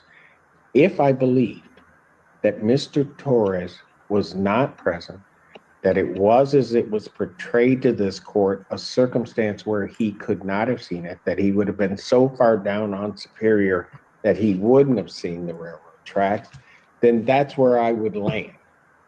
And I would have no problem landing with that and justifying it. I can't, based upon his own statements, justify that as being true. He had to see it. He's telling me he's 2 to 3 cars behind them, that he's following them, and that he's at first, and it's a clear shot to those railroad tracks. If somebody wants to tell me how I can come to a different conclusion, then please tell me that. But I can take into account in terms of sentencing whether or not a defendant is being truthful with the court in terms of what they're saying. And I will be blunt. I'm just a plain talker. I don't believe that he is. Counsel, if prior to your, Mr. Torres is, I don't know that you can see him or not. He really wants to make a statement. I will arrange, counsel, I know you don't want him to. If you want, because since you're not here, if you want to talk to him, I will arrange to get him on a Zoom and get you guys into a breakout room so you can talk. No, Judge, that's fine. I'm ready to make a comment when you're ready to hear it. I don't need. Oh, go ahead. Sir. Judge, with all due respect, this is wildly inappropriate. For you to be doing an investigation on your own, for you to be pulling up counsel, go ahead, Judge. You're the boss. Counsel, Yes, Judge. Stop a moment. I think I acknowledged that. I'm not here doing an investigation. The question is what was represented to this court is that he could not have seen it, that he was not following them. Anything that I have here is not an investigation. All I did was listen to the 911 and read the police report. So in that case, if you think that's inappropriate, then fine, you can go ahead with your statement. And then I will proceed to my sentence. Right. In addition, Judge, you pulled up a map and you said that it's impossible to see where the accident was without actually being at the scene viewing it. There was no trial. There was no any opportunity for the defense to present you with counter evidence or anything like that, Judge. Counsel, what do you want to give me? What do you want to give me? I don't want to give you anything. What do because you want to give me? No, Judge, counsel, if you're going to say I'm being unfair, what do you want to give me? Judge, I want to tell you that I don't believe you should be considering anything that will occur after that. What you represented to this court, and I realize you're advocating for your client about him being someplace further from that scene, it's not true. It's his own statements. These are not anything where I went out there and I'm looking at something or I'm doing whatever. It's just placement. He's saying he's at first. I just listened to the tape. I didn't do anything. I didn't go out there and investigate, talk to any witnesses, do anything like that. I did that and looked at a map. That's all I did. Right, Judge. So if you want to give me something, counsel, you can come here 2 hours late. Give me what you want to give me. Judge, I don't believe you should be considering anything after the fact of the initial accident. He's being sentenced for failure to stop at a PD exit. It has nothing to do with what he did afterwards. It's completely inappropriate for the court to be. What he did afterwards? After the accident, when he was initially rear-ended, that's what he pled to, failing to stop at that accident. Oh, shit. It's not failing to stop at the accident that the girls were involved in. It's failure to stop at the accident where he was rear-ended. Ms. Reiser agrees. If your client, knowing what I'm going to do, wishes to withdraw his plea, I will consider that motion. Judge, I would also ask that you recuse yourself at this point. Oh, shit. Denied. Understood. And I can, if you wouldn't mind allowing me to speak with Mr. Torres, my guess is he's going to withdraw his plea. I'm sorry? If you wouldn't mind allowing me to speak with Mr. Torres to make sure this is going to happen, but my guess is he will withdraw his plea. Can we set up a breakout room for Mr. Torres in signing on to Zoom in one of the conference rooms? Mr. Torres, we're going to put you into one of the conference rooms out there. We're going to put that machine into a breakout room and put your counsel into a breakout room so you guys can talk. Court will stand in recess. We're back on the record in the Torres matter. Had an opportunity, well, first of all, that counsel had an opportunity to speak with his client. It's been also an opportunity for the court to speak with counsel. They are going to consider a motion to withdraw the plea or the other and the like. The court is going to give the opportunity for them to file the written motion to do so if necessary. I'm not saying that that's what they're going to do, but give that opportunity. So I'm going to adjourn these proceedings for the motion as well as sentencing. I'll set both at the same time to March, my next sentencing, March 13th. I want a special time so that. 3 p.m. All right, March 13th at 3 p.m. for a continuation of the proceedings. I have directed counsel that everybody needs to be in person at that proceeding. Understood. All right, bond will continue. Thank you. All right, thank you, Governor.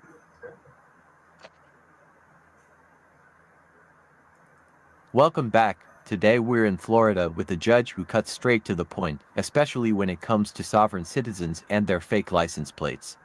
No stalling, no games, just firm. No nonsense justice on full display. Thompson?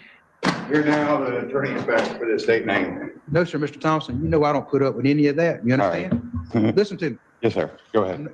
You understand I'm not going to put up with that. Yes, sir. Not anything like that. You understand? Do you understand me? Yes. There's not going to be any private citizen, sovereign citizen, any of that. You understand? Yes, sir. Okay. Judge Brantley Clark is known for his tough, no-nonsense style, and today we've got 4 of his courtroom moments to go through, so let's get started. Here before the court today for your affidavit of violation of probation. You filed a bunch of stuff that doesn't make any sense. I've denied most of it. I'm going to probably deny the rest of it. Really? Yes, sir. All right. Absolutely. I got some education to go, huh? Sure. So I've got some education to get. Yes, sir. You're here today by, you got a new law violation of driving my license suspended or revoked. You don't want to have an attorney appointed to represent you? No, sir. You sure? But that's the thing is, I've never even been pulled over. I don't know how I got a license or a warrant or anything. If I haven't been pulled over in more than a year, any emergency contact. I went to go pick up a records request and they gave me a warrant instead of the records. Do y'all know anything about this? As to the new law. Do you have a driver's license? No, don't answer that. I shouldn't ask that question. Fair enough. Fair enough. Strike that from the record.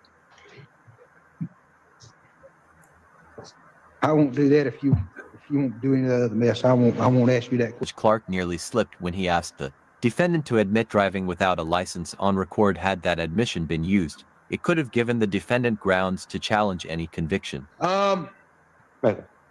You transfer that to. Just filed. I just filed in the court file. I tried to, and they wouldn't accept it. All right. Was he arrested? Is there a new arrest for driving license suspended or revoked? State? Yes, there was a bench warrant issued on 1/23/24 that's executed 1/29/24. Said I was just doing a records request and had an agreed upon date to pick it up. Went up there to pick it up and gave me a warrant. So the records I requested. What I'm gonna let y'all Return do that? Listen, I'm gonna leave him on probation. I'm gonna set this for preliminary on April. What's that April date? April 17th. April 17th. I'm gonna let him take care of that in county court and see what happens. Okay? Thank you. And I think that's the only violation he had. Yes, sir. Keep doing what you're doing on this, and then we'll see you back in April, and you can take care of that in county court. Okay? Right. Thank you. Yes, sir. Sign a note. Case, it seems the defendant drove to the records office without a license, which later led to a citation and a possible probation violation. Judge Clark, however, is letting him handle his county court matters first, before deciding on jail time or probation revocation. The next case is just an arraignment, but it takes a wild turn. The beneficiary, Cedric Alexander, a human being. Mr. Alexander, I don't accept any of that. If you want to state your name, state your name. If you don't, that's fine. I'm Cedric Alexander, the beneficiary, sir. No, sir, I don't. The beneficiary doesn't mean anything to me. Says, are you Cedric Alexander? I'm a human being, Cedric Alexander, not the corporation. What don't be held with that? I'm a human being, not a fictitious entity. On your first appearance, I'm going to appoint the office of public defender. You've got a failure to appear on a misdemeanors. I have ordered to be held without bond on that. I'm going to leave that as it is. You got a possession of methamphetamine and see, that might be all the same thing. Yeah. You just got a failure to appear. The officer didn't even come and do deposition because it's a lie. You've got to drive my license suspended or revoked. I'm gonna find there's probable cause and I'm gonna set. That's a third degree felony, plus 5 years Florida Department of Corrections and $5,000. I am going to set a $5,000 bond. I'll see you March 11th at 9 o'clock. Good luck. Thank you, sir. All right, go ahead and step out for me. Identify himself. Jail is the answer, and if he does, he's still facing jail for violating probation. Up next are two longer hearings, starting with a probable cause hearing where a sovereign citizen tries to act as his own lawyer and completely fails. Preliminary adversarial hearing, you're representing yourself. You know, at any point in time, you can ask an attorney to be appointed to represent you. Do you understand? Yes, sir. Do you still wish to represent yourself? Yes, sir. Yes, sir. All right. Mr. You can call your first witness. Your Honor, the state calls officer Zip. Richard Zip. All right. Just swear the witness in.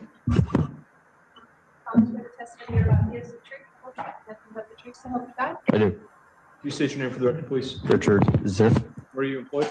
Panama City Police Department. Were you working in November of 2023? I was. On November 11th, 2023, did you have occasion to come in contact with defendant Josiah Beecher? I was. How did you come in contact with him? It was an investigative stop. Mr. Beecham's vehicle was having a hard time maintaining its lane. I conducted a traffic stop on the vehicle. Vehicle drove over the curb. Immediately when I stopped the vehicle, I can smell marijuana coming from within the vehicle while still sitting inside my own vehicle. As I got closer to the vehicle, I can smell the marijuana getting stronger.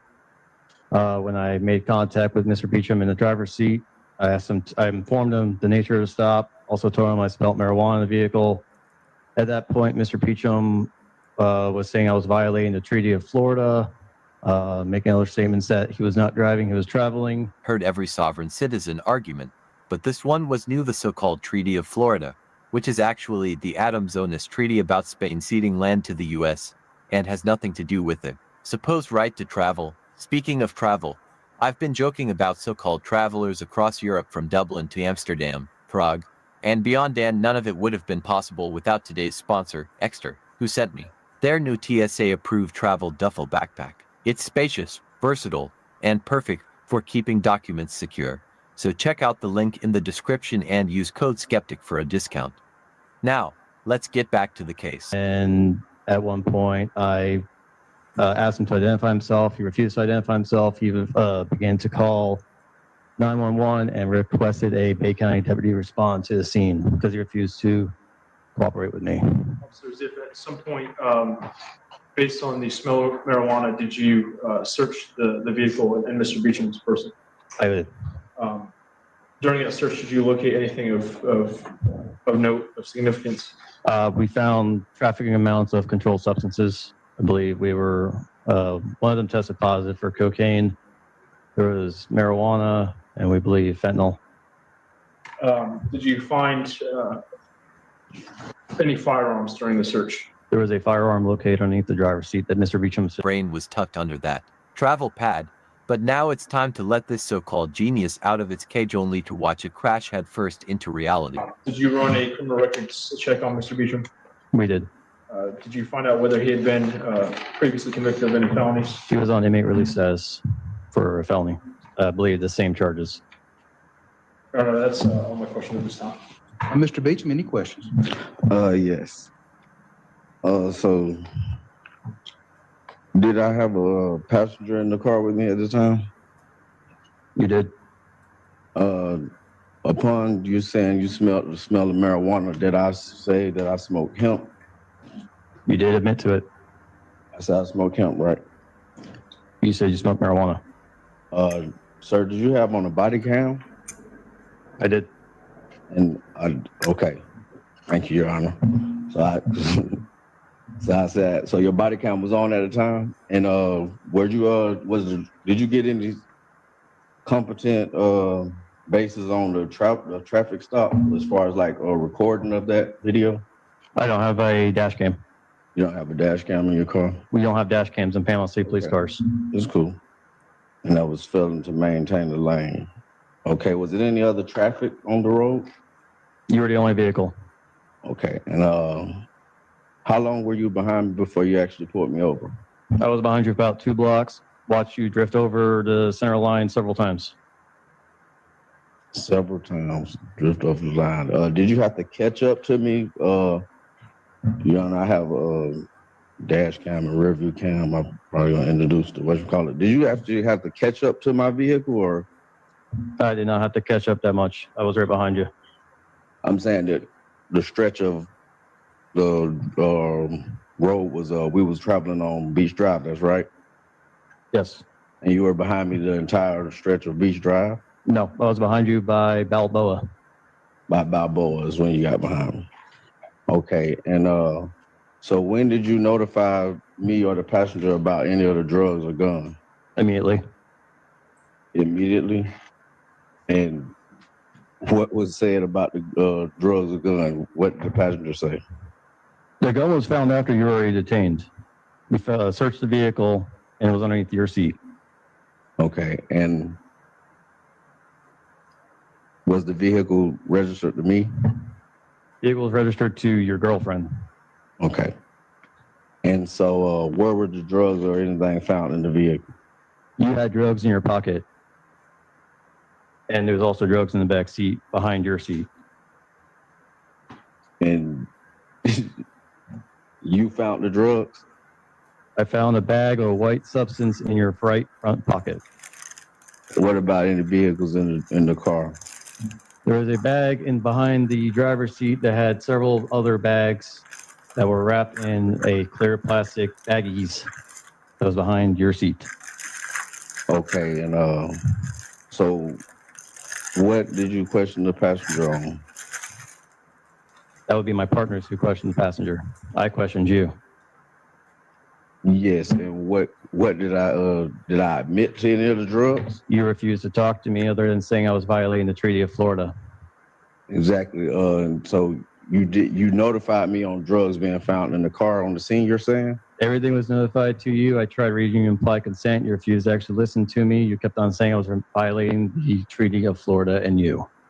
Yeah, I was saying you was violating the constitutional rights as well of unreasonable search and seizure. Wild as he can say all the right words, but none of it adds up. He's sharp enough to claim a Fourth Amendment violation, just not sharp enough to explain how it was actually violated. Never really got a direct quote on why you actually stopped the vehicle.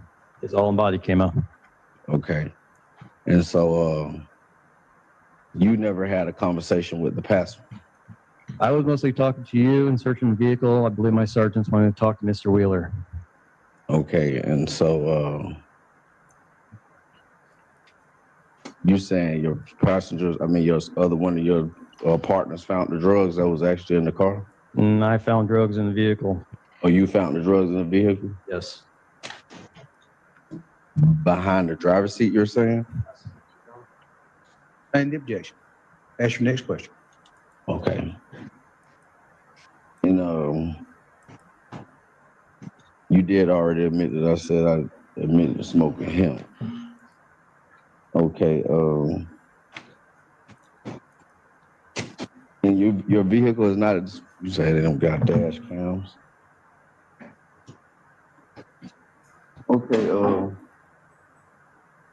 But at the time, did you have a sight on the passenger and the driver at the whole time? I was right there behind the A pillar or B pillar. What was that, sir? I was there the entire time talking to you. Well, okay, so when you extracted me out the car, did you have eyes on the passenger at that time? After I removed you from the car, I did not have eyes on the passenger, just you. Okay, cool. And so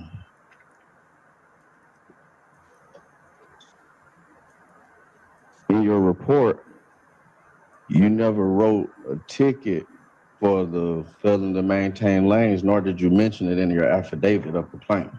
It's going to be in my report, the narrative on the case. Well, this was the probable cause, and this was the immediate review. So is it Sustained. Ask a question. okay? Is it a reason why you didn't mention it in your affidavit of complaint? The affidavit only shows PC for why we arrested you. It doesn't state in there why I had to stop you. It just shows in there why I arrested you. And in regards to you maintaining a lane, that goes back to the DUI, which does not go on the complaint. That goes on the traffic ticket. Well, you never mentioned anything of that nature in the ticket. So I was just wondering, is that protocol for you not to explain in the affidavit of complaint? It's going to be in the report. Okay, and you say you had a body camera on again, that's correct? That's sustained the objection. Ask your next question. Okay, and so was it possible for any of the drugs to be the passenger? It was all in your control. It was within your reach, behind your seat, and then you had drugs in your right front pocket. I said, was it possible to be the passengers? It could be possible, but the same drug that was in your right front pocket was also in that bag behind your seat. What drug was in my right front pocket? Cocaine. And about how much was that? You had a bag that was wrapped in your front pocket. About how much? I don't have the numbers on me right now. I have my report in front of me. Okay. This is a copy of your report. That's actually not my report. That's the affidavit complaint. My report's about 5 pages long. Okay. And so you seized the vehicle for failing to maintain a lane. You said, was any other traffic affected by the occurrence? You were the only one on the road. You had a failure to maintain your lane several times and you drove over the curb. What curve, actually? The curb I stopped you at. I believe it was on Fairland. Okay. Beyond at this time, I don't have any more questions. Okay. Is any redirect from the state? No, Your Honor. And the witness be excused. Yes, Your Honor. So you can go about your day. These are Anything else from the state? No, Your Honor. Mr. Beecham? Your Honor, there's no actual competent and substantial evidence in the affidavit of complaint, nor was it any ticket issued for the actual, failing to maintain a lane, so, I mean, being that it was immediately after the arrest, I don't see how he had probable cause to stop me. And I actually asked him for, the sheriffs to verify that, hoping that he had a dash cam in his car. Whether a traffic ticket was issued or not is irrelevant. Yeah. I have them find there's probable cause for the arrest, and I believe that's what I'm here today to do as far as the adversarial preliminary hearing. So I found there's probable cause. We'll need another court hearing. Do we have this transcribed? You can file a motion to have it transcribed, yes, sir. We need to set another hearing. You understand, Mr. Beecham, at any point in time that you ask for an attorney, one can be appointed to represent you if you meet the financial requirements. You want to set up for another pretrial? Beecham? Let's set it for April 18th at 9 o'clock. That wraps up the third video, where Judge Clark correctly found probable cause, and the defendant will be back in mid-April. Now we move to the fourth case, a 3-day trial that starts with the defense trying to justify an illegal tag. The lawyer puts up a strong effort, but against Judge Clark, who's rock solid on sovereign citizen arguments, it's a losing battle. On the record, State of Florida versus Lee Forson Baker, case number 23 CF 3817. Mr. Baker's present in the courtroom, appropriately dressed, with Mr. Meredith and Mr. Paul, State Attorney Mr. Pereira, and Mr. Sullivan are also present. Dexter, we have all the jurors present? They are present. They are. We had 2 that were in the restroom, then they'll be brought upstairs. All right, very good. All right, anything we need to take up prior to bringing the jurors in? Yes, Your Honor. After meeting with Mr. Baker yesterday, he expressed an interest in representing himself today again. So I don't know if he wants to.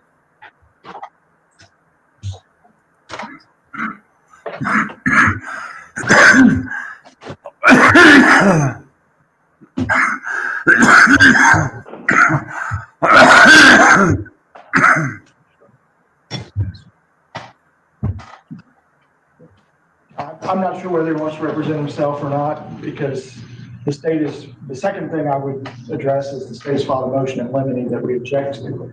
Depending on the ruling there, I'm not sure if that will affect Mr. Baker's decision. All right, well, let's take it the motion in limine right now. It's the motion in limine. Mr. Pereira, you filed it? Yes, Your Honor.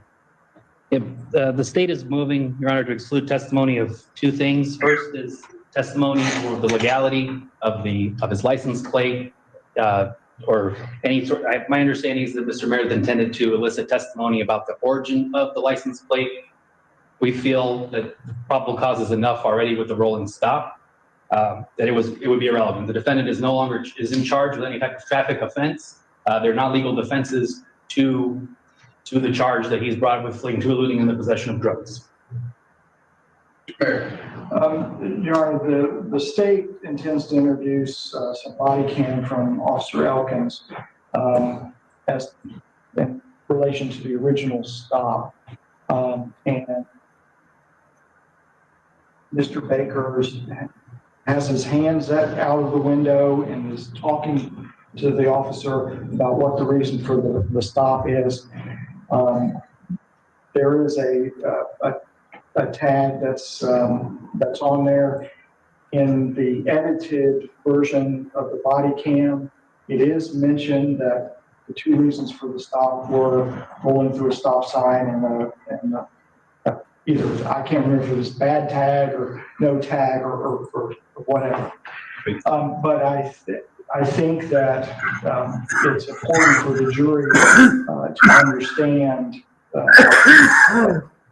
the origin of this tag and what it represented. I, as an officer of the court and under the rules of the bar, I don't believe I can argue that it is a valid tag, but I think the origin of it is important for the it's not a valid tag, what does it matter what origin, or the origin of these? Well, I'm not going down that road, Mr. Mayor. Mr. Baker felt that it was a legal tag. Was it issued from the Department of Motor Vehicles from the state of Florida? It was not. Or the tax collector's office? It's not a legal tag. If you'd like to see a photocopy of what it is. It's a tag, yeah. My tag is from the deal, it's a DOT number because my tag belongs to my trust. My DOT number is valid, so why wouldn't the tag? Nope, not going in. We're not gonna talk about it.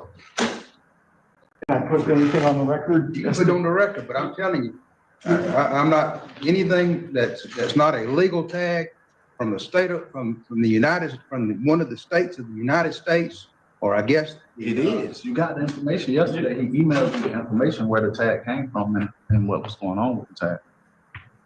Your Honor, I can't have a custom tag. Let Mr. Meredith make your argument, sir, please. Your Honor, the number that's contained on the tag, the 4125492, is a Department of Transportation number that is assigned to Mr. Baker. I have gone on their website. You can search that number, and when you do, it comes up with Mr. Baker's name, his address, and all his information.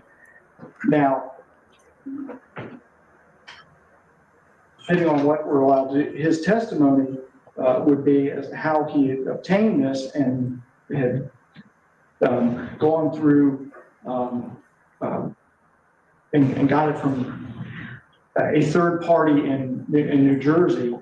And because it had the Department of Transportation logo, which is the actual logo from the Department of Transportation, and it had his actual identifying number from the United States Department of Transportation, that you could display it. Is it a legal valid tag?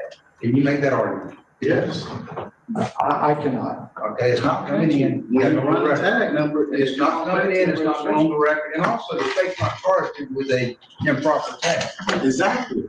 I don't even have a ticket for anything that they quote me over. It's a weak excuse, because even in states where the law says you should find a safe place to stop once police lights come on, it still means pulling over as soon as possible, not driving around town looking for a busy spot. Exactly, that's not what you're going to trial for.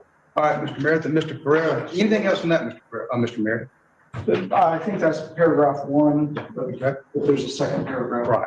You know, there's a second paragraph on there. The state is looking to exclude any testimony in terms of defenses related to the defendant's status as a sovereign and/or a private citizen. I'd like to point the court to controlling authority in Barber versus Bay County Sheriff's Office Jail Facility. For the record, the site of that is 308 3rd Southern. It starts on page 254. I'd like to quote from this case, Your Honor, that says the sovereign citizen theory has no basis in the law, and parties that make it are in danger of court sanctions. And to our knowledge, no court in this country has ever found sovereign citizens to have any merit. They're relying on the 7th Circuit Court of Appeals decision in the United States versus Beneby. For the record, that's 654, 3rd Federal 753, where it talks about where it's just not specifically about sovereign citizens, but encapsulates all of the arguments there. So regardless of an individual's claimed status of descent, be it as a sovereign citizen, a secured party creditor, or a flesh and blood human being, that person is not beyond the jurisdiction, and the court is correct in rejecting all of those claims. However, they are presented and they should be rejected summarily. We're not raising it as a defense, but I believe that Mr. Baker testifies for the jury to understand what was in his mind on October 7th of this past year. They need to understand his ideology, his understanding of what he was required to do and how he could live his life. It's not, again, I cannot raise it to a defense, but I think we need to talk about what he felt in his mind. If it's not a defense, why is it relevant? for the jury to understand what was going on in his mind during the stop and. Well, proper what you think the testimony might be.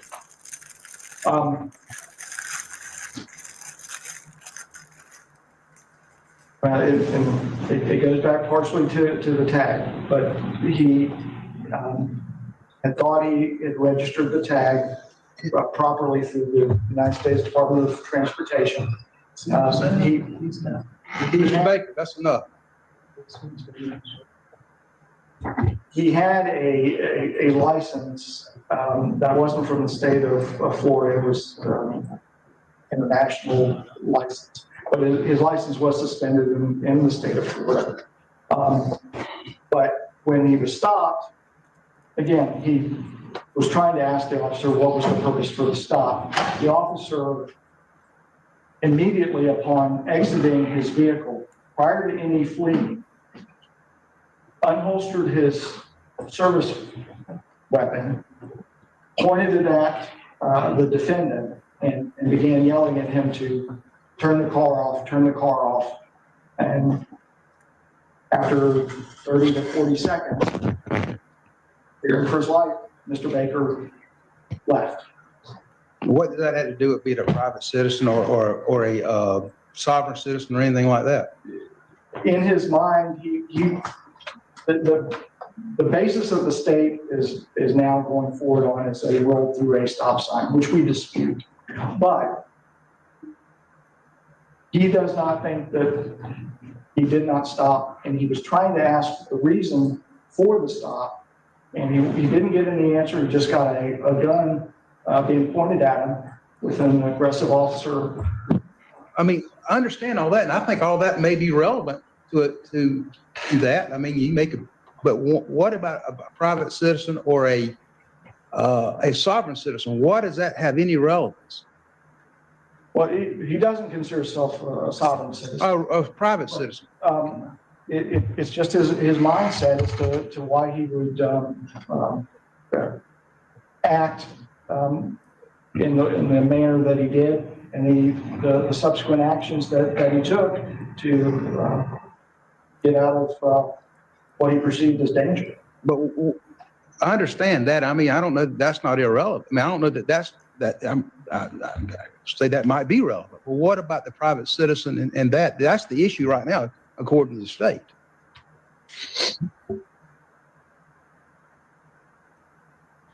If we couch it in terms of his fear, without saying sovereign citizen, private citizen, I think that's fair.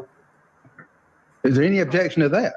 I mean, if he testifies that the gun was pulled and he was in fear, I mean, that would, I don't know why the jury couldn't consider that, but as far as a private citizen or any other couch, I'm not allowing any of that in. I don't think it's relevant.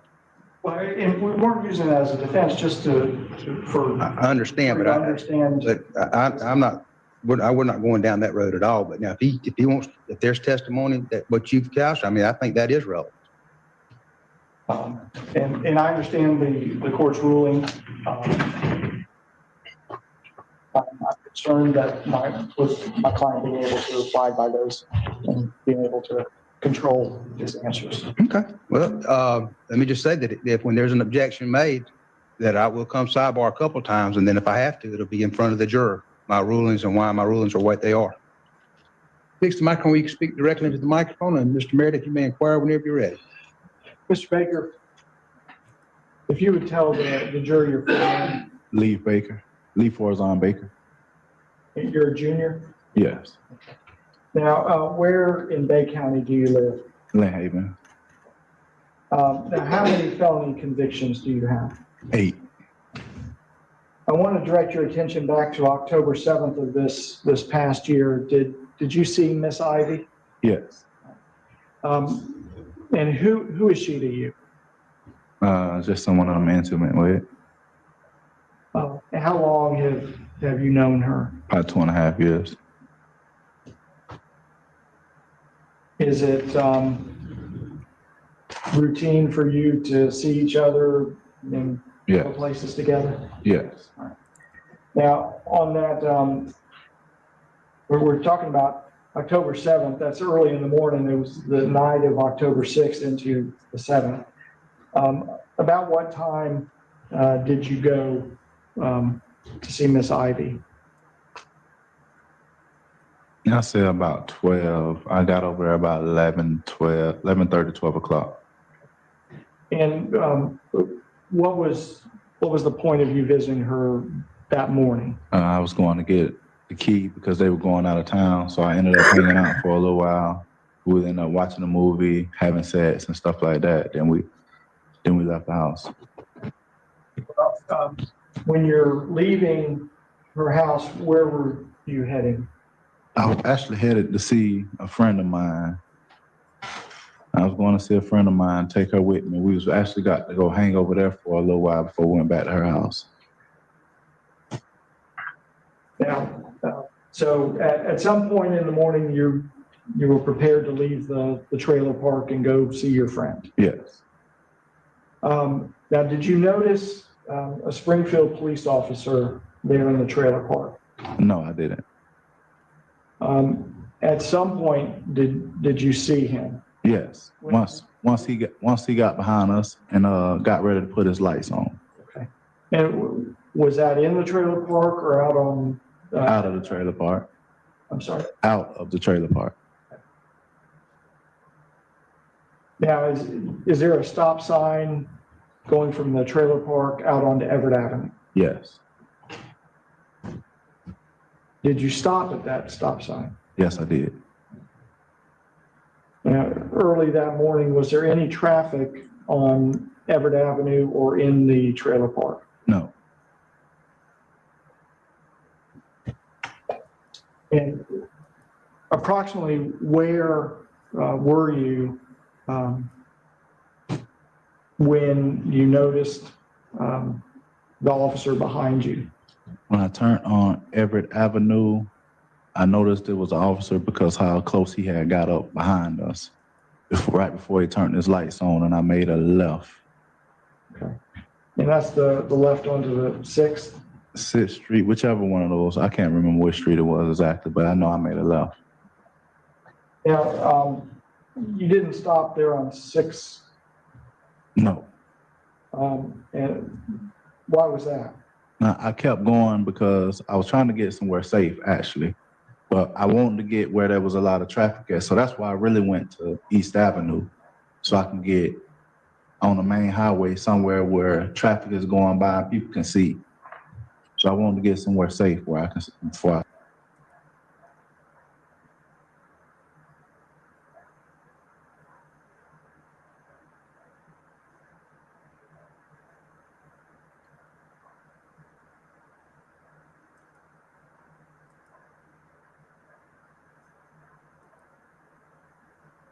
Well, that's it for today. It was just a bunch of small miscellaneous cases. Tomorrow is our landlord-tenant docket. And I'm glad that people are finding this informative and calming and no drama. If you're not a subscriber to this channel and you enjoy the content on this channel, please consider subscribing and helping this channel and this platform grow. To all the new subscribers to this channel, welcome, welcome, welcome, and thank you for your support. That's it for today. I will see you guys tomorrow for our landlord-tenant docket. Ta-ta, ciao, ciao. Have a good evening, and I'll see you tomorrow.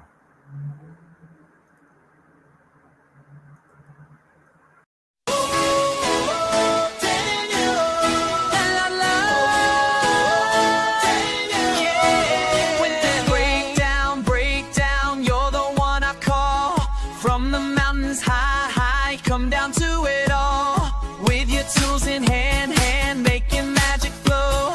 Every broken part, you help me grow.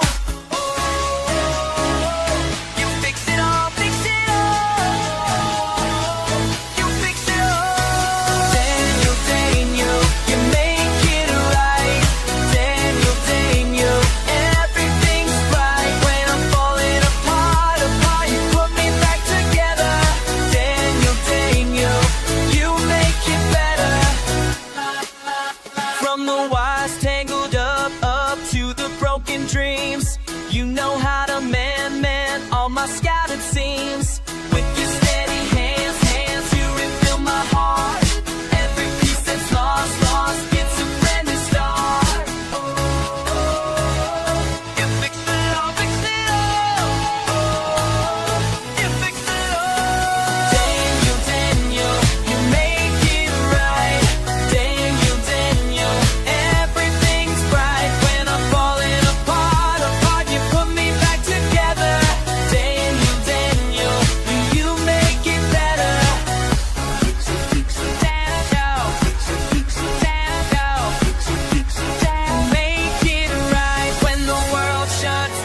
down and I can't see clear.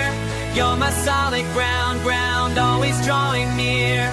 Never give up on this heart of mine. Put it back together every single time.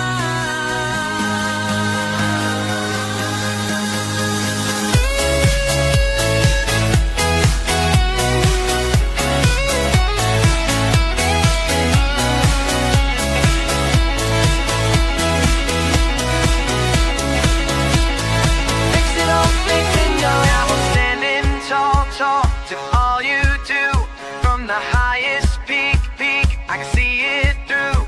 With your care and touch, everything's over.